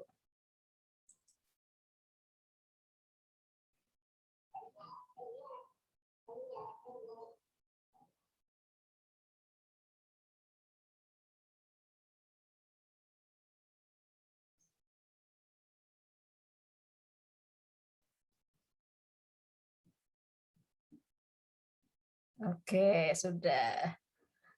Ya, silakan. Siapa yang mau ini? Siapa yang mau urun ininya? Videonya Nilainya? belum keluar, Bu. Mohon maaf Oh, Ibu, belum keluar videonya ya? belum keluar. Nggak ada videonya. Oke, sebentar. Saya inikan dulu deh. Saya stop share dulu. Kayaknya ini harus ganti format nih kalau Zoom nih begini nih masalahnya. Nggak bisa pakai link. Oke, saya stop share dulu ya. Saya langsung ke video aja.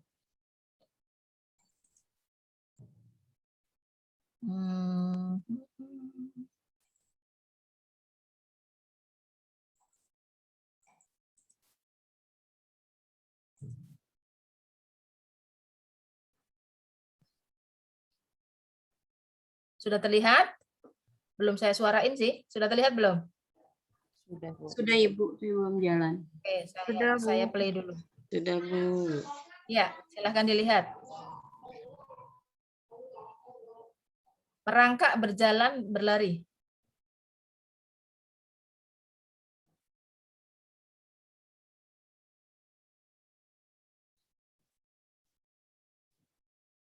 Oke, mau dinilai berapa? Silahkan. Dan alasannya. Ini anak SD kelas 3. Merangkaknya udah bagus. Saat berjalannya. Ya. Nilai dulu. Hai. Nilai total berapa? Nilai total. Bu Riri, silahkan. 7 deh, Bu. Bingung saya. Saya biasa di TK nggak pakai nilai total. 7 deh, Bu. 7, oke. Alasannya? Alasannya saat merangkaknya sih udah alhamdulillah udah sesuai ya. Nah, pas berjalannya itu seharusnya kan berjalannya dengan lurus, tapi dia dengan lenggak-lenggok, berjalan miring seperti itu. Terus begitu juga saat lari. Harusnya namanya lari kan gimana sih? Larinya gitu loh. Tapi dia agak kayak main-main larinya pada saat larinya kayak gitu loh. Tapi larinya sih sudah cuma masih kayak seperti main-main, nggak serius pada saat melakukan kegiatan berlarinya. Bu Riri ngajar TK ya? Iya, kalau TK kan nggak ada PJOK secara khusus ya. Oke, yang lain silahkan, yang belum pernah bicara. Oke, siapa lagi? Ayo, silahkan Bu Asmawati atau Bu Siti Sarah, boleh?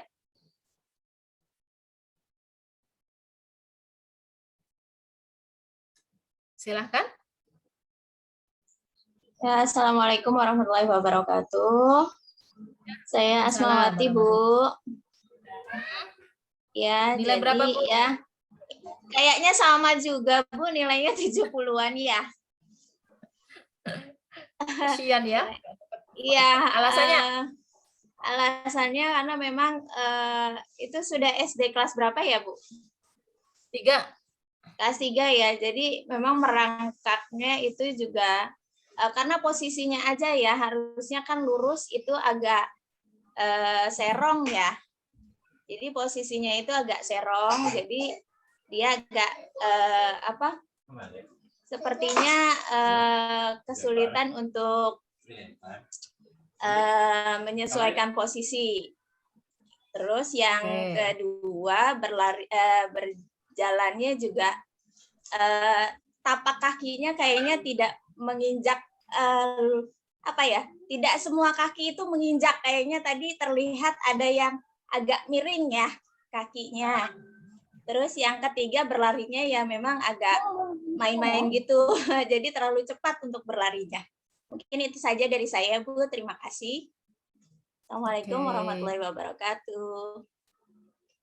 Waalaikumsalam warahmatullahi wabarakatuh. Ya, ada lagi satu volunteer lagi, silahkan.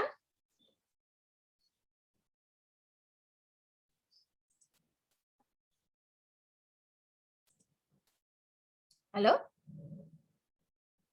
Silahkan. Bu Siti Sarah? Boleh? Ya, Assalamualaikum warahmatullahi wabarakatuh. Waalaikumsalam warahmatullahi wabarakatuh. Menurut saya nilainya masih 75 ya, Bu. Soalnya alasannya adalah untuk berjalan terlalu menggunakan gayanya terlalu seperti orang apa ya, pokoknya jalannya terlalu cepat, terus larinya pun harusnya agak tegak, itu terlalu bungkuk, terus untuk merangkaknya juga harusnya kalau bisa sih di tempat yang lebih luas ya Bu, jadi tidak datar, lurus saja. Itu saja sih Bu menurut saya. Assalamualaikum warahmatullahi wabarakatuh. Ada guru BCOK di sini? Kalau guru BCOK mungkin apa bisa lebih ininya ya, penilaian secara teknisnya seperti apa? Ada lagi satu yang mau menjadi sukarelawan? Boleh? Satu lagi deh. Silakan. Mungkin dari Saya deh Bu, mau coba deh. Boleh, silakan. Siapa nih Bu? Siapa? Bu Siti Danisa kayaknya ya? Iya Bu, saya. Iya. Kalau menurut saya di situ kan tidak tidak jelas untuk instruksinya ya Bu ya. Untuk anak yang tadi itu melakukan memang benar, dia melakukan merangkak, berjalan dan berlari. Bedanya berjalan dan berlari itu kan memang bedanya hanya di kecepatannya.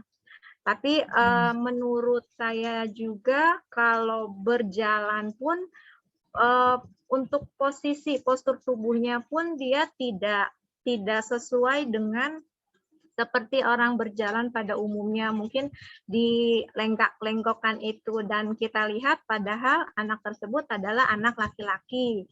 Seperti itu. Kemudian untuk berlarinya pun bisa dikatakan benar dan salah karena berlari itu memang dia lebih cepat dari yang berjalan tadi.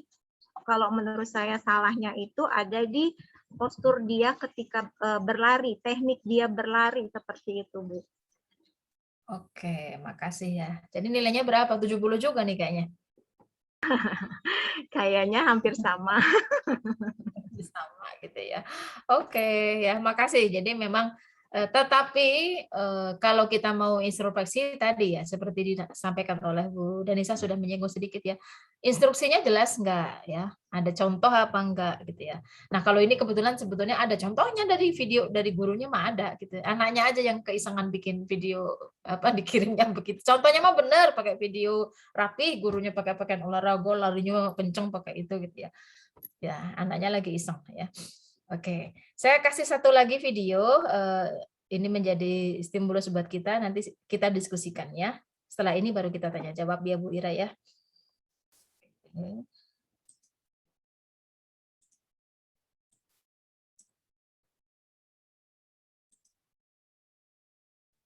Kelihatan? Sudah terlihatkah? Terlihat Bu. Ya, saya mulai ya. Sudah Bu.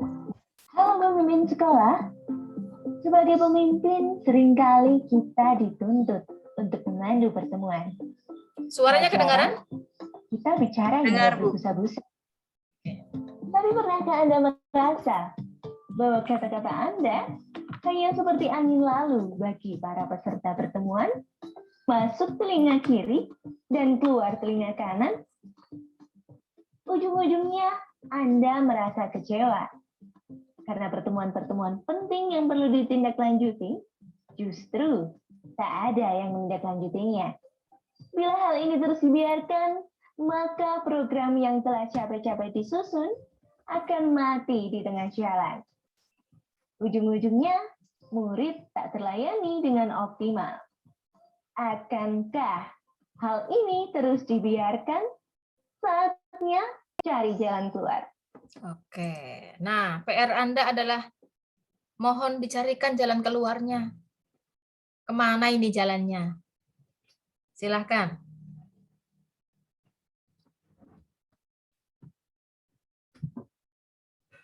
Anggap saja lagi masuk labirin ya. Silahkan yang punya jalan keluar boleh langsung raise hand aja atau langsung bicara juga boleh.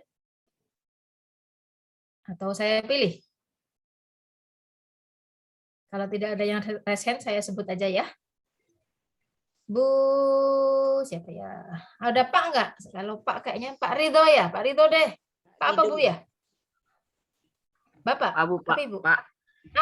Bapak silakan. Wah, Bapak nih PJOK tadi harusnya ikut berpendapat nih kan, anunya Bapak biasanya PJOK. Silakan Pak, masalah yang kedua sekarang.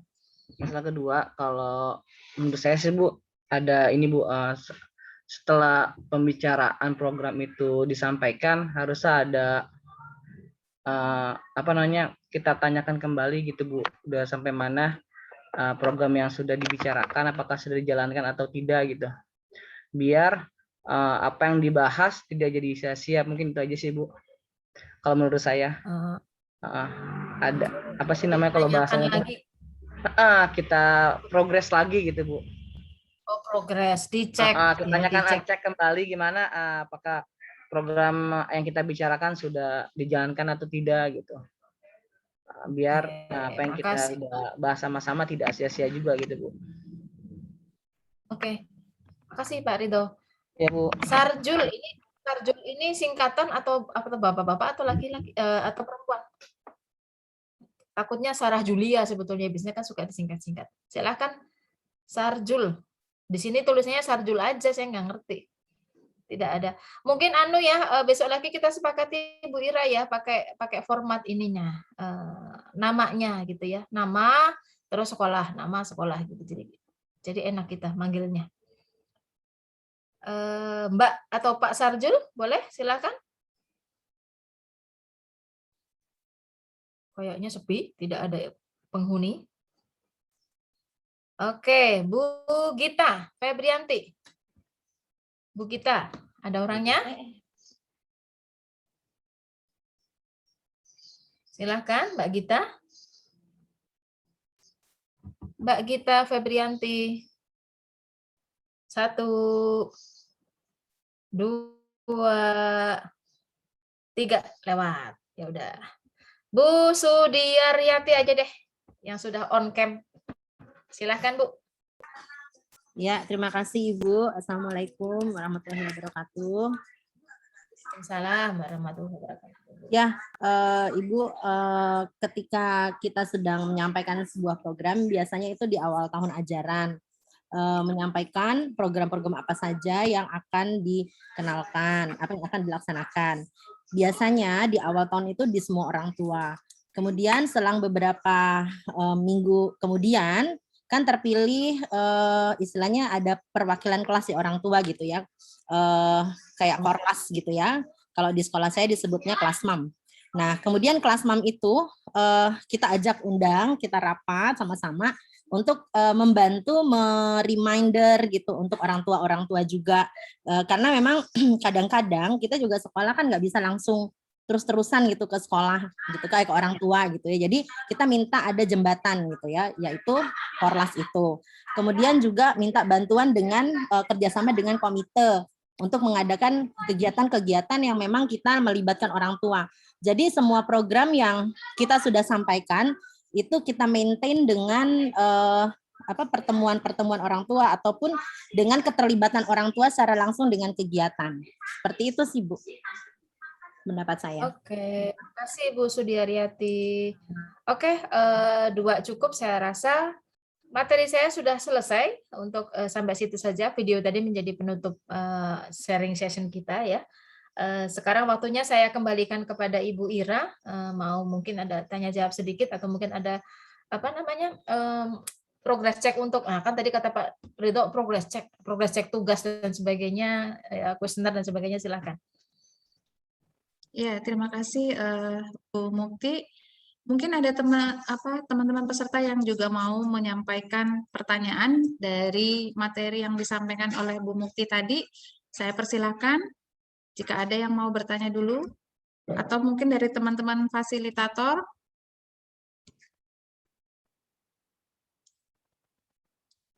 Oke, jika tidak ada, saya sekali lagi mengingatkan tentang quiz. Oh ya, ya. Maaf Bu, boleh bertanya sebentar Ibu Boleh, Ira? silakan. Terima kasih Bu Ira. Bu Kokom ya.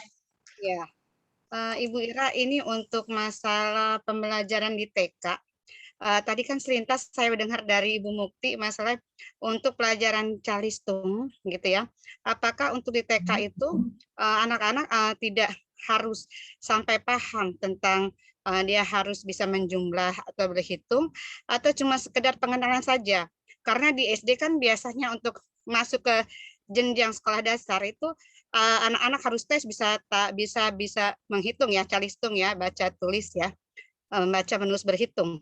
Nah, sebenarnya yang idealnya pembelajaran di TK itu seperti apa ya, Bu? Apakah cuma hanya pengenalan dan tidak dituntut anak dari TK harus bisa calistung atau seperti apa begitu, Bu Mukti? Ya, terima kasih. Ya, terima kasih. Silakan Bu Mukti mau langsung dijawab atau kita tampung dulu, Bu? Menunggu teman-teman lain bertanya. Langsung aja takut lupa ya. Oke, baik. Langsung silakan, Bu. Oke, makasih Bu Kokom. Iya, saya jadi di awal juga menyinggung soal itu ya, karena ini menjadi curhat sejuta umat, sejuta guru kayaknya ya, masalah calistung ini ya. Tuntutan dari orang tua seperti apa, sementara kita mendapatkan arahan dari dinas serta para ahli begini, bingung deh mesti gimana gitu ya. Nanti kalau untuk sisi praktisnya mungkin Bu Wing bisa, atau Bu Ira yang dari Ananda juga mungkin bisa berbagi ya bagaimana peran Big Book ya. Tapi itu sudah yang menjadi senjatanya Ananda itu ya, Big Book itu. Tetapi intinya begini, secara kalau mau dikatakan boleh nggak sih ngajarin calistung? Jawabannya tergantung. Ya, tergantung apa? Tergantung caranya, ya, tergantung kondisinya. Tapi kalau kita kembali kepada urusan kesiapan bersekolah, itu bentuknya itu kurvanya itu begini, Bu. Gitu. Artinya apa? Artinya supaya gampang saya mencontohkannya biasanya pohon mangga deh, karena saya punya pohon mangga di rumah, gitu ya. Kalau lagi masa mau panen mangga, mangganya matang, itu bareng semua nggak, brek gitu, matang semua nggak? Enggak ya. Nah, biasanya kan ada perintisnya dulu tuh sedikit awalnya gitu ya. Ya, itu kan kurva yang sini nih. Anak-anak yang cepet dia yang lainnya belum ngerti huruf, dia udah memang sudah bisa baca duluan, mungkin stimulasi di rumah ya. Intensnya simulasi di rumah. Dia sudah bisa perkalian bahkan mungkin. Baru masuk TK udah bisa perkalian. Ya nggak masalah kalau memang anak itu suka gitu ya. Itu yang sisi ini. Terus kan ada masa-masanya juga itu, terus mangganya itu banyak banget gitu kan, panen itu. Saya kalau pas panen sampai bisa berapa kardus, berapa keranjang pakaian itu tuh di rumah tuh isinya mangga semua. Nah, itu yang gunungnya tinggi itu. Secara umum disitulah matang semua bareng gitu. Kira-kira anak-anak itu sudah bisa membaca. Tetapi ada yang tinggal nggak mangganya? Ada. Yang masih, yang ini udah matang semua, masih ada tuh yang pentil-pentil di atas. Nah, itu juga ada anak-anak yang ketinggalan gitu. Artinya apa? Tidak bisa berarti harus bersih gitu ya. Begitu selesai kelompok B langsung harus bisa membaca. Jadi sifatnya sebetulnya yang bisa kita lakukan adalah memberikan stimulasi, dan stimulasinya itu sebisa mungkin tidak klasikal gitu ya, tidak menyamaratakan kesiapan anak. Kalau bisa individual, kalau tidak bisa kelompok. Gitu ya. Kita bisa membagi menjadi beberapa kelompok mungkin. Kalau stimulasinya yang tidak berupa pengajaran boleh klasikal, misalnya story reading, kan itu bukan pengajaran calistung. Tapi kalau mau benar-benar misalnya ada anak yang, Bu, aku mau PR perkalian. Wah, anak kelompok B kok maunya PR perkalian. Sementara kita tahu memang dia mampu dan dia sendiri tidak merasa dipaksa atau itu bukan titipan mau mamahnya gitu ya. Ya tidak apa-apa kita berikan individual. Jadi yang seperti ini adalah pelayanan sifatnya individual. Oke, tetapi kalau pengajaran calistung skolastik resmi, A, I, U, Babe, Bu, atau sampai dikursusin kan ada tuh ya, kita nggak usah sebut merek ya, yang sampai bikin kursus membaca di luar dan laris manis kayak kacang goreng. Tinggal kita lihat seperti apa kebutuhannya. Kalau memang sebetulnya itu bisa dilakukan oleh guru, stimulasi-stimulasi itu, maka ya saya rasa karena memang kesiapan bersekolah itu seiring dengan kematangan usia, begitu dia sudah selesai kelompok B, nanti bisa membaca gitu ya. Selama stimulasinya ada terus. Dan alangkah idealnya kalau stimulasinya itu berjalan beriringan gitu. Jadi di sekolah sering distimulasi, di rumah juga mendapatkan stimulasi yang sama. Bukan di rumah dengan penuh tekanan disodorin buku harus bisa baca, harus bisa begini gitu ya. Tetapi itulah menjadi tugas salah satu program parenting nanti kan, kita meng-create bagaimana supaya orang tua itu bikin kegiatan-kegiatan yang memang menstimulasi ke arah calistung, tapi asal bukan pengajaran yang sifatnya skolastik formal. Itu sih kuncinya. Sudah menjawab belum Bu Kokom? Iya Bu. Iya Bu. Oke, makasih ya. Nah, bagaimana kalau sekolah menuntut harus bisa baca tulis hitung? Ini biasanya kaitannya masalah kuota sih ya. Yang daftar berapa gitu kan?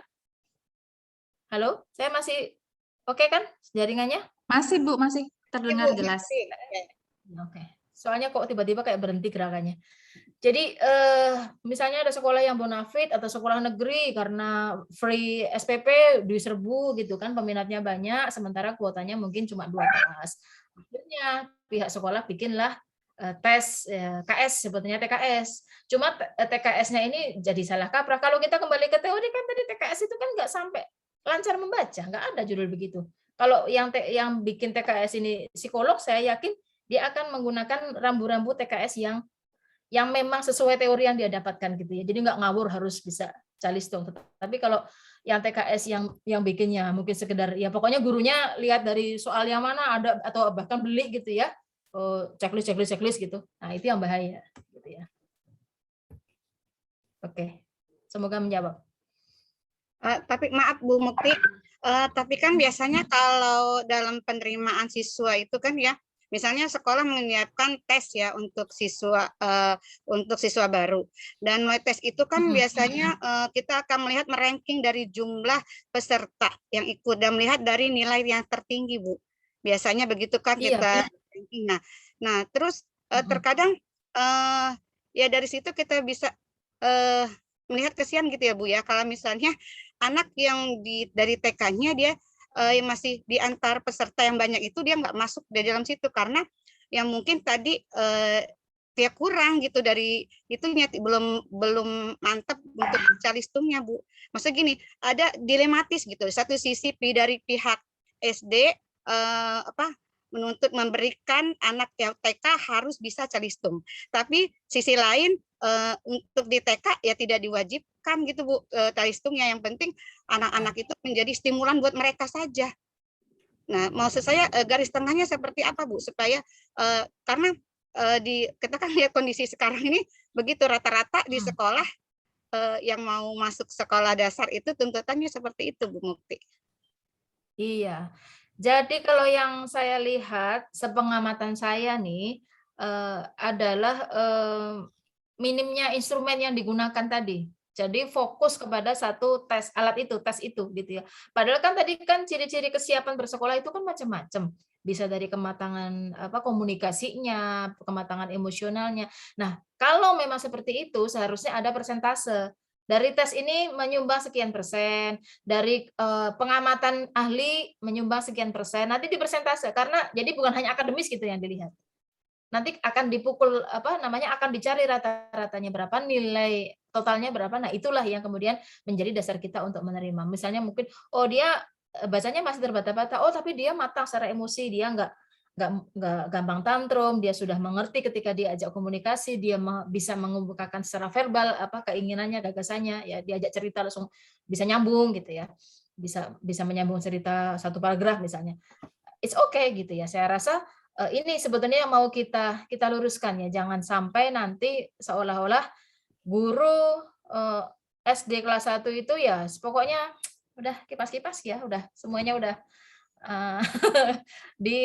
ini kan ke TK semua ya, meskipun saya sendiri sebetulnya yakin ya ketika stimulasi itu diberikan secara kontinu sejak balita, bahkan kalau Glendoman kan bilang mengajarkan bayi Anda membaca, mengajarkan bayi Anda matematika, bayi loh gitu. Kalau sejak begitu lahir, begitu alat penglihatannya, alat pendengarannya distimulasi dengan benar, nggak usah nunggu sampai dia lulus TK pun sebetulnya anak-anak itu sudah bisa calistung gitu. Nah, ini jadi berarti apa? Di sini artinya adalah ini kesiapan kita untuk terus bekerja sama dengan orang tua, bagaimana supaya stimulasi ini berjalan terus bareng-bareng gitu ya. Jadi jangan hanya ditimpakan kepada pihak sekolah. Nanti terus akhirnya karena merasa nggak puas dengan pihak sekolah, ya udah sini saya ambil ini aja les privat membaca aja. Nah kan jadi begitu ya akhirnya. Karena berharap kuota SD. Alangkah lebih bagusnya kalau memang SD dan TK-nya itu memang dalam satu payung biasanya ya. Kan kayak ini misalnya Azahra ini satu payung nih atau mana lagi gitu ya. Itu biasanya lebih smooth ininya ya. Smooth transisinya dari TK ke SD karena yang guru SD tahu sejauh mana kemampuan anak-anak TK-nya, yang anak-anak TK juga nggak khawatir nanti di SD terus tiba-tiba skolastik gitu ya. Bahkan sampai pengaturan tata ruang pun kan diatur sedemikian rupa supaya kelas 1 itu kan tidak tiba-tiba langsung yang berbaris begitu loh. Masih seperti pola anak TK gitu, masih kelompok-kelompok begitu kan, anak kelas 1 itu kan yang paling ideal, karena kan suasananya masih sebetulnya 30% bermain gitu, tidak langsung tiba-tiba skolastik belajar, stres nanti. Nongol-nongol skolpobianya di kelas tinggi, di kelas 4-6 itu yang sangat rentan dengan skolpobia. Di situ ya. Jadi titik tekannya adalah stimulasi, saya rasa. Stimulasinya ketika itu konsisten dan benar, saya yakin anak-anak itu akan mencapai. Oke, ada lagi? Saya kembalikan ke Bu Ira. Baik, puas ya Bu Kokom ya. Memang betul Calistung ini menjadi polemik yang sampai sekarang ini belum ketemu jawabannya. Tapi betul tadi yang disampaikan Bu Mukti, sebenarnya juga kita udah bisa ngajarin dari sejak dini gitu, tapi tergantung dari kesiapan dan kematangan si anak. Mungkin ada teman-teman lain yang mau bertanya lagi sebelum kegiatan kita akhiri. Ibu boleh saya tanya, Bu? Boleh banget Ibu, Ya. silakan. Iya, Bu Mukti, ini kan Living Sudirman. iya, nama Bapak saja itu, Bu. Jadi gini, kan kemarin itu kami baru saja kedatangan pengawas, lalu kan mengabarkan bahwa September ini nih kita sudah mau mulai PTM, tapi memang TK memang belum PTM 35%.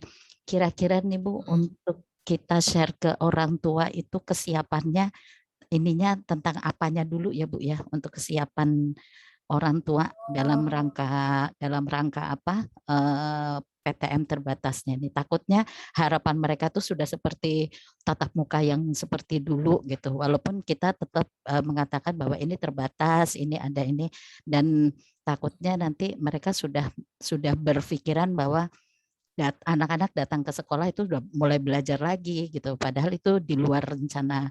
Bahkan sekolah TK saja kan hanya 1 jam gitu ininya, mau belajar apa kecuali sementara main di luar nggak boleh. Lalu itu, jadi kira-kira dari pihak sekolah itu untuk menyiapkan orang tua PTM dengan istilah PTM terbatasnya itu kira-kira apanya dulu ya Bu gitu. Oke, sebentar, saya tak cari. Saya pernah mengisi tentang itu, tapi di tempat lain, nggak apa-apa ya, supaya bisa nyambung. Oke, saya langsung ke sini aja. Ini di tempat lain sebetulnya, tapi tidak apa-apa. Sedikit ya. Ini beberapa apa namanya? Kita belajar di tempat lain lah. Memang ini negara maju ya, tapi saya rasa bisa juga kita terapkan di kita dalam lingkup terbatas, apalagi kalau kayak TK Ananda kan sudah termasuk yang middle ke atas gitu ya. Nah, yang pertama tentu harus ada persiapan dulu orang tua dengan anak dan guru gitu ya. Disepakati dulu bahwa aturannya seperti ini. Mereka harus melek dulu aturannya dari pemerintah seperti apa. Nah, kemudian ini persiapan-persiapannya dari membersihkan sekolah ya, terus menyediakan beberapa tempat untuk cuci tangan, terus antre dan sebagainya. Ini menjadi aturan bersama yang harus disosialisasikan di awal ya. Mungkin dulu kita sempat underestimate, emang anak TK bisa gitu ya diatur sedemikian rupa, harus pakai masker, harus menjaga jarak. Tapi ternyata ketika ini dilaksanakan di beberapa tempat patuh ya, anak-anak itu patuh. Yang suka ngeyel kan kita ya, orang dewasa ya. Banyakan ngeyelnya. Anak-anak mah biasanya kalau dikasih aturan mah patuh aja. Poster di berbagai tempat itu perlu ya. Tetapi ini juga ada yang menarik nih ya, di Inggris itu anak tidak disarankan memakai masker dalam kelas ya, karena nanti khawatir ada hipoksia. Caranya bagaimana? Nanti ada diatur jaraknya. Nah, masker memang tidak ditujukan untuk waktu yang lama bagi anak apalagi. Jadi yang pakai masker yang wajib banget malah gurunya. Ya, dan tentu yang 3M cuci tangan dan sebagainya. Ini di Inggris. Saya cari yang lebih dekat, misalnya di selanjutnya di Malaysia. Kelihatan? Nah, di Malaysia bikin SOP begini. Kalau mau di screenshot juga boleh, silakan aja ambil ya.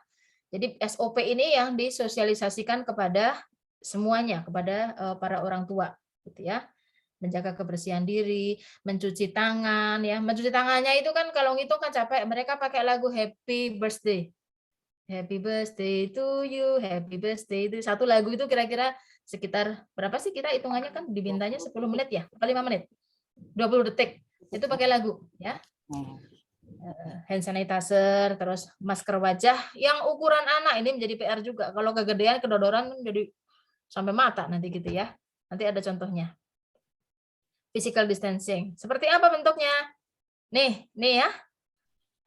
Pakai termometer suhu dulu ya. Terus nih dikasih marka, kasih kayak polis lain begini, kotak ya. Kita kan bisa pakai plester ini nanti kan bisa ya ditempel pakai plaster yang seperti itu kan saya rasa mudah ya diatur ya.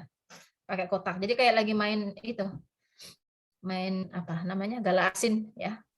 Terus tempat yang terjangkau di depan ya. Tidak kan biasanya kan kalau tempat cuci tangan yang dulu sebelum kita ada Covid kan kadang-kadang di dalam gitu kan. Nah, sekarang ya harus bikin di depan yang sifatnya kalau bisa sih sebisa mungkin yang model injak ya. Jadi tangan tuh tidak banyak bersentuhan. Kalau yang model injak kan aman tuh tangan gitu ya, benar-benar cuma langsung tangannya. Terus ini ya, naruh sepatu pun dikasih jarak gitu ya. Nah, ini cara mengatur jarak dalam kelas seperti ini. Boleh buka masker, tetapi satu meja hanya diisi 2 begini nih, Bu. Ujung sama ujung ini di Malaysia. Gitu ya. Ada border di lantai, nah mejanya dibikin. Nah, ini dikasih bordernya, mainannya di sini di tengah. Ya. Atau pakai border apa yang kira-kira lebih permanen. Nah, udah dua begini tuh, yang satunya lagi di sana jauh. Dan ini sehari-hari di kelasnya. Kalau seperti ini 30% saya rasa kan masih oke ya. Dua begitu diatur sedemikian rupa. Nah, ini contoh maskernya ya. Ini kan contoh masker yang kedodoran tadi itu. Ya, jadi memang menjadi PR kita adalah menyediakan masker yang banyak pada anak-anak supaya pas dipakai ya, jangan sampai kedodoran, jangan sampai juga lecek gitu ya. Nah, ini masker yang pas seperti ini. Intinya adalah sama seperti juga pembelajaran kepada anak-anak, kita menyamakan persepsi dulu tentang SOP ketika PTM itu seperti apa. Jadi mau nggak mau tetap harus pertemuan dulu, Bu Ing, pertemuan Maya dengan para orang tua, SOP-nya begini-begini. Kita sudah bikinkan sih ya, kita sudah bikinkan, disosialisasikan kepada para orang tua, gitu ya. Cara pengaturannya bagaimana, shifting 30% itu nanti bagaimana hari-harinya, gitu ya. Terus apa saja yang harus disiapkan orang tua, misalnya orang tua benar-benar harus mengantar di pagar saja, tidak boleh masuk sama sekali, gitu ya. Terus apa? Sedia masker cadangan dan sebagainya dan sebagainya. Yang jelas secara finansial juga mungkin akan lebih memakan duit ya, karena kita juga kan harus membuat cadangan masker, terus menyiapkan hand sanitizer yang cukup banyak dan seterusnya. Tetapi ini adalah pilihan yang jauh lebih baik daripada BJJ saya rasa, dan perlu kita coba, apalagi untuk anak usia dini ya. Kasihan kalau PJJ terus nggak kebayang. Jadi yang utama ya, jadi yang pertama itu adalah informasi tentang SOP-nya dulu kepada orang tua, baru kemudian kegiatan apa yang akan dilakukan di sekolah, begitu ya Bu ya, kira-kira? Ya, kegiatan. Oh, betul. Baik. Dikembalikan dulu ke aturan pemerintahnya dulu. Jadi kalau ditanya kok ribet banget sih, nah, Ibu langsung mengacu lah ini aturannya begini dari pemerintah. Oh, iya. Nah, itu kita terjemahkan di SOP. Iya, baik. Nah, terima kasih Bu Mukti. Sama-sama. Ada lagi silahkan.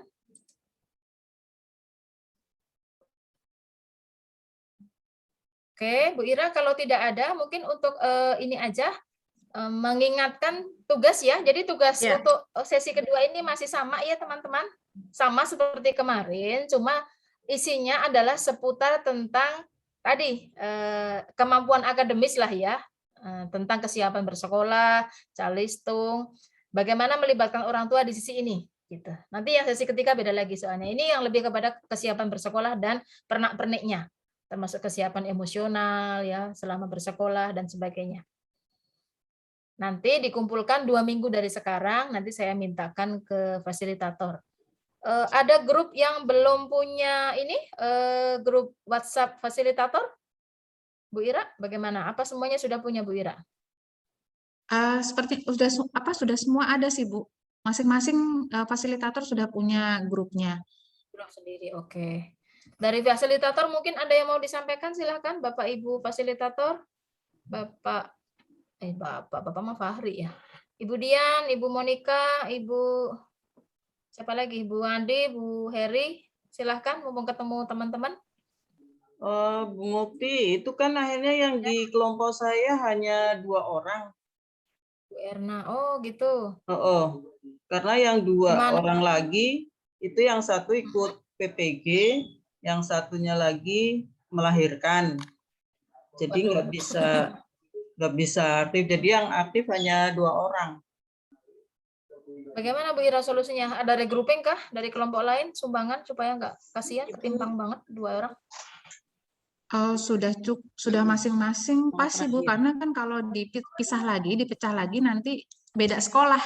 Ini yang biasanya teman-teman guru nih suka keberatan kalau tidak sesuai dengan teman-teman sekolahnya. Jadi ya mau nggak mau terpaksa di kelompok Bude tetap berdua.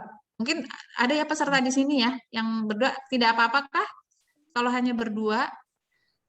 Siapakah Ibu siapakah dan Ibu siapa? Bu Heri? Bude Heri? Kita panggil Bu Heri itu Bude ya teman-teman karena kantin kita. Siapa Bu namanya Bu Heri? Bentar aku ada di sini. cek. Siapa namanya? Yang habis hamil itu Bu Siti Jamilah ya yang habis hamil, habis Oh ini lahiran. kelompok 1. Kelompok 1 kelompok Bu Erna belum ada WhatsApp-nya. Belum ada apa? Bu Barika. Belum ada WhatsApp grupnya. Oh. Itu udah di chat. Kelompok 1 belum ada. Oh, oke, nanti saya buatkan linknya ya. Karena sebetulnya tadinya di plotting awalnya tuh saya. Terus saya minta jangan narsum sama fasilitator juga. Seharusnya Bingung fasilitator, ininya. iya seharusnya sih sebaiknya sih fasilitator atau inisiatif dari pesertanya yang membuat grup lalu mengundang fasilitatornya. Kalau tidak salah di beberapa minggu lalu juga saya sudah bilang kalau butuh nomor fasilitatornya silakan japri saya, nanti saya akan berikan nomornya, lalu silakan Ibu atau teman-teman membuat grup tanya. Begitu. Ada di chattingan di awal saya bilang begitu. Iya, karena Bu Erna mungkin menggantikan saya ya, ketinggalan informasi itu. Bu Erna bukannya udah, Bu. Bu Erna kan saya. Bu Erna kelompok 1 kan? Kelompok 5. Kelompok 5. Salah. Kelompok 1 siapa? Salah, maaf. Kelompok 1 siapa? 5 itu Bu. Kelompok 5 Bu Erna. Kelompok 1 siapa? Oh, yang Bu Wi ngasih tugas ke aku itu ya? Iya, Bu Ira salah kirim ke Bu Mukti ya. Oh gitu ya. Oke. Kelompok 1 belum sih? Apa ya? Di saya sih kelompok 1 itu Bu Rani ya. Oh iya, fasilitator Bu Rani. Iya, ketinggalan deh. Ya, kelompok 5 Bu dengan Ibu Dian. Iya, yang kelompok 1 itu dengan Bu Rani. Oh, seharusnya Ibu nih Mubarika, Ibu Yulia nih kemarin sudah maksudnya menghubungi saya gitu sebaiknya kemarin, tapi ya tidak apa-apa nanti saya ini lagi. Ini aja Bu Ira yang kontak Bu Rani sudah bikin sendiri. Nanti di-invite di grup ya nama-namanya. Ini sudah saya invite Bu Rani ya. Oke, baik. Mohon maaf kalau masih ada kekurangan ya untuk kelompok 1. Ya, baik. Di kelompok 4 hanya 4 orang, yang 1 tidak bisa dihubungin. Oke, baik. Berarti yang hanya kelompok 1 ya. Sama kelompoknya Bude ya, yang tadi hanya 2 orang. Mudah-mudahan teman-teman yang hanya 2 orang ini bersemangat lah walaupun hanya 2 orang gitu ya. Ya, yang 2 orang sih aktif. Ya, betul. Ya. Selain itu saya juga mengingatkan angket ya, tolong diisi. Saya sudah share linknya lagi dan teman-teman yang sudah mengisi angketnya, tolong yang belum segera diisi karena itu nanti berkaitan dengan laporan. Oke, mungkin sekali lagi ada lagi yang perlu didiskusikan di sini untuk materi kedua. Mohon maaf. Makanya berarti sama ya Bu ya, Bu Mukti, kertas kerjanya masih sama seperti yang kemarin ya, hanya topiknya sekarang berkaitan dengan persiapan sekolah dengan model-model parenting yang dilakukan teman-teman gitu ya Bu ya. Ini dilakukan per kelompok ya. Untuk kelompok aja kan yang sekarang ya. Oke. Tadi yang individu kan sudah langsung di sini, terus tugas kelompoknya Nah, saya sangat berharap tugasnya itu benar-benar oke ya. Kalau misalnya sudah ada dokumentasi dari tiap sekolah, cantumkan foto yang resolusi besar aja nggak apa-apa di situ. Dengan harapan nanti itu bisa kita kumpulkan jadi buku yang bagus ya, kita layout ulang. Jadi kayak semacam bunga rampai pengalaman pelibatan orang tua di Tangerang Selatan. Nah, kita kasih ke Pak Kepala Dinas, sekaligus nanti kita urus hakinya gitu. Jadi sekali kerja kita dapat macam-macam lah, ya nggak cuma sekedar asal menggugurkan kewajiban. Jadi silakan gunakan beberapa bukti yang oke, termasuk kalau misalnya di SD atau TK-nya sudah biasa mengupload berbagai kegiatan di YouTube, kasih aja link YouTube-nya, ya. Nanti kan bisa kita layout supaya nanti bisa di-embed ya, di keluar covernya dan sebagainya. Tapi kalau Bapak Ibu nggak bisa, kasih aja linknya dulu. Ini kegiatan ini, linknya ini dan seterusnya. Dan urean-ureannya gitu ya. Pokoknya semakin enak. Bayangkan kalau itu mau dibaca oleh orang lain lah, kira-kira seperti itu. Supaya nanti enak ya, tidak hanya sekedar laporan biasa. Oke, kalau begitu mempertegas aja Mbak Mira atau Bu Murti yang saya juga ini. Oh, Bu Stefani, silakan. Ya, saya tadi agak setengah mengikuti aja sih. Karena ada tugas kita api semua. Jadi sambil dibagi. Itu tugas-tugas sistematika formatnya sama seperti yang kemarin ya. Iya, sama persis Ibu. Persis, memang ya? sengaja kita samakan. Nanti yang pertemuan ketiga juga sama. Topiknya aja yang dibedakan. Jadi yang saya bayangkan itu nanti kita akan punya 3 buku teman-teman. 3 buku tentang yang kemarin komunikasi, buku kedua tentang kesiapan bersekolah, buku ketiga tentang literasi digital. Program pelibatannya kan beda-beda tuh caranya. Ya, pengalaman teman-teman juga akan menjadi inspirasi lah insya Allah buat guru-guru yang nggak ikut parenting ini. Jadi nanti gelombang keduanya jadi semangat juga. Oh ternyata ada kegiatan begini-begini gitu. Jadi ini menjadi pionernya nih yang grup angkatan pertama ini. Kita berharapnya kan begitu ya. Nah, salah satu bukti kalau PKM ini berhasil ya produknya itu nanti. Kalau produknya oke, nanti yang lainnya akan jadi tertarik. Tapi kalau kita sendiri nggak punya produk yang bisa ditunjukkan, ini loh hasil saya ikut PKM, agak susah kita menjelaskannya. Oke. Terus untuk tugasnya Bu, mohon diperjelas lagi nih saya supaya juga bisa saling sharing dengan mungkin grup. di share itunya ya Bu, kertas kerjanya ya Bu. Ya, seperti kemarin kan jelas. Dari Bu Ira apa dari saya? Bu Ira aja kali? Oke, saya.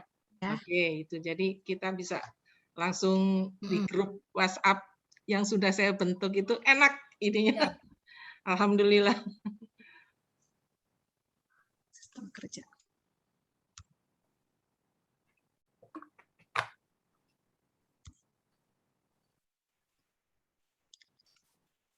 Ketemu nggak? Kalau nggak tak cariin. Sudah. Oke. Cul? Ya, Cul. Sudah. Seperti ini sistematikanya kertas kerja, sama dengan yang kemarin, menuliskan kelompok, nama fasilitator, kemudian judul topiknya, berarti judul topik yang saat ini tentang kesiapan dan kerjasama orang tua dan guru, nama anggota WA. Nah ini mungkin Bapak Ibu menguraikan dulu tentang kerjasama antara sekolah dan begitu ya Bu Mukti ya, untuk pendahuluannya. Lalu bentuk kegiatannya silahkan di-share, dijelaskan, dan dilengkapi dengan bukti-buktinya, bukti foto. Kalau kemarin di kelompoknya Bu Bude itu share video gitu, bunga ya kalau tidak salah ya. Bunga ya, kemudian share video, mohon di ini saja, linknya saja yang dicantumkan di sini ya.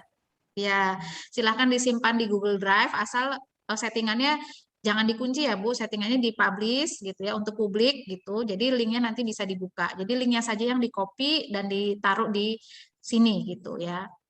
Kemudian Ibu menuliskan tentang kemajuan atau dampak dari program yang tadi sudah dilakukan oleh bukunya atau Pak gurunya gitu. Ada enggak efek dari misalkan mungkin dari kelompok fasilitator 1 misalkan menerapkan kegiatan melibatkan orang tua dalam menyusun kegiatan misalkan gitu ya. Nah, itu ada nggak efeknya? Apakah anak-anak lebih bersemangat atau mungkin orang tua jadi juga lebih paham tentang perkembangan anaknya begitu. Kemudian ada tidak kendala yang dirasakan pada saat kegiatan itu dilaksanakan. Lalu ketika ada kendala, Bapak Ibu guru punya ada solusinya nggak supaya kendala tersebut bisa diminimalisir? Seperti ini. Nah, ini kendalanya dibuat per bentuk ya, sama sih tadi yang kemajuan juga kita berharapkan tuh per bentuk kegiatan. Kan tadi di Sube ada bentuk kegiatan 1, 2, 3. Kenapa sih kok sampai 1, 2, 3? Kan ini banyak orang nih, dan siapa tahu beda-beda sekolah gitu ya. Atau kalaupun satu sekolah kan pegang kelas yang berbeda-beda, masing-masing kan punya pengalaman. Kalau satu orang menyumbang satu kegiatan, berarti kan paling enggak 2 kegiatan yang minimal yang di Bu Heri tuh. Yang lainnya yang 4 anggota ya paling enggak udah 4 kegiatan kan, tiap kepala kan punya ide gitu. Jadi di sini juga nanti akan ada 4 kendala gitu ya, yang di kemajuannya juga ada 4 bentuk kegiatan ini, kemajuannya ini, bentuk kegiatan B kemajuannya apa gitu masing-masing. Jadi enggak umum gitu ya, tapi langsung menuju kepada fokus kepada masing-masing bentuk.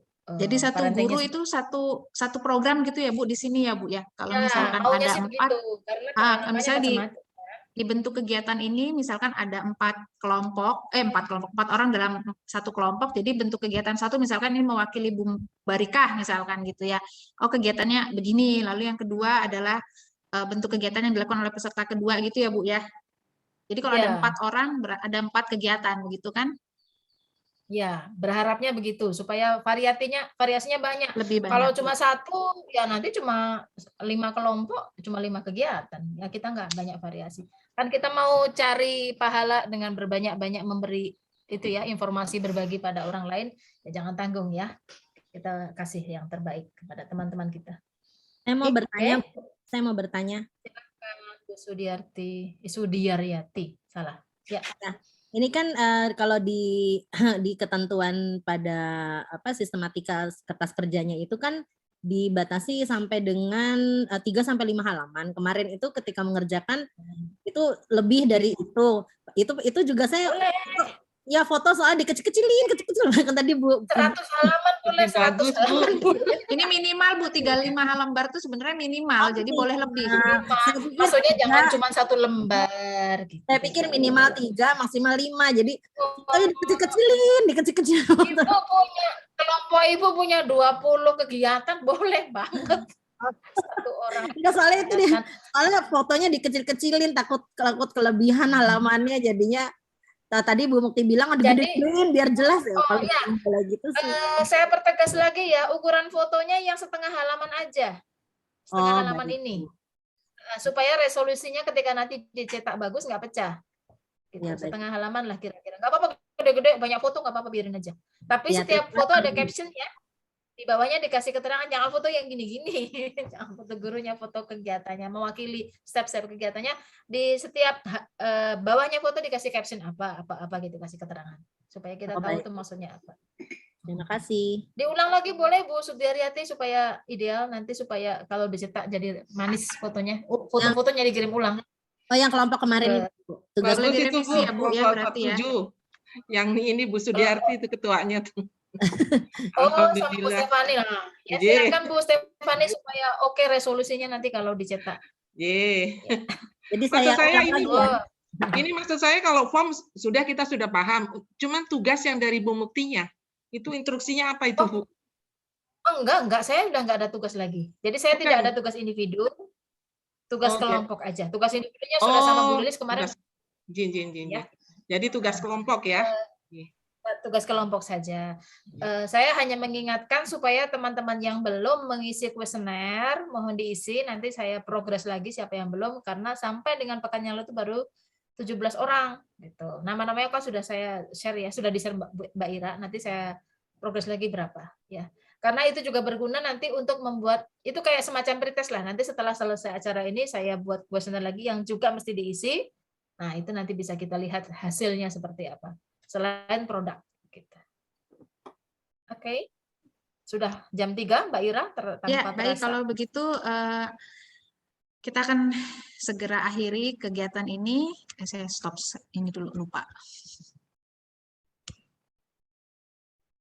Baik, terima kasih untuk teman-teman kegiatan PKM Parenting, Bapak Ibu guru yang sudah meluangkan waktunya hari ini, dan terima kasih juga kepada Ibu Mufti yang sudah menjadi pemateri dan memberikan wawasan yang menambah wawasan kita semua ya terkait dengan kesiapan sekolah dan juga tentang model-model parenting yang mungkin saja kita di lembaga tuh justru belum pernah melaksanakannya, dan mudah-mudahan berkat dari kegiatan hari ini bisa menjadi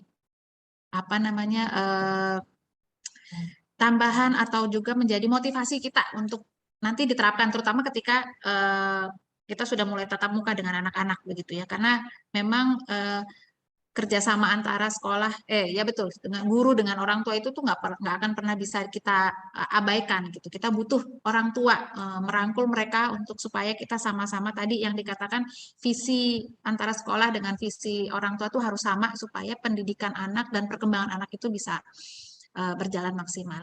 Oke, terima kasih atas kekurangan yang saya ataupun Bu Mukti sampaikan hari ini. Kami meminta maaf. Sekali lagi terima kasih atas waktunya. Sekian dari saya. Wassalamualaikum warahmatullahi wabarakatuh. Waalaikumsalam warahmatullahi wabarakatuh. Absen sudah saya share ya. Oh ya, tolong dinyalakan videonya biar kita bisa foto. Semua dulu videonya. Mas Fahri bisa bantu screenshot juga. Minta Fahri atau Mbak Halimah. Mas Fahri, Mbak Halimah. Mbak Heri, buka dong, aku kangen. Nggak usah deh. Udahnya nggak usah. Heri, salam dong buat Lutfi sama Pak Robin. Iya Bu Wiwi, nanti disampaikan. Aku nggak kelihatan ketutupan itu. Apa ketutupan apa Bu? Bukan. Itu apa namanya? Yang latar belakangnya mukaku nggak kelihatan. Salah. Nggak usah pakai latar, nggak usah pakai background. Nggak usah pakai latar belakang, latar depan aja.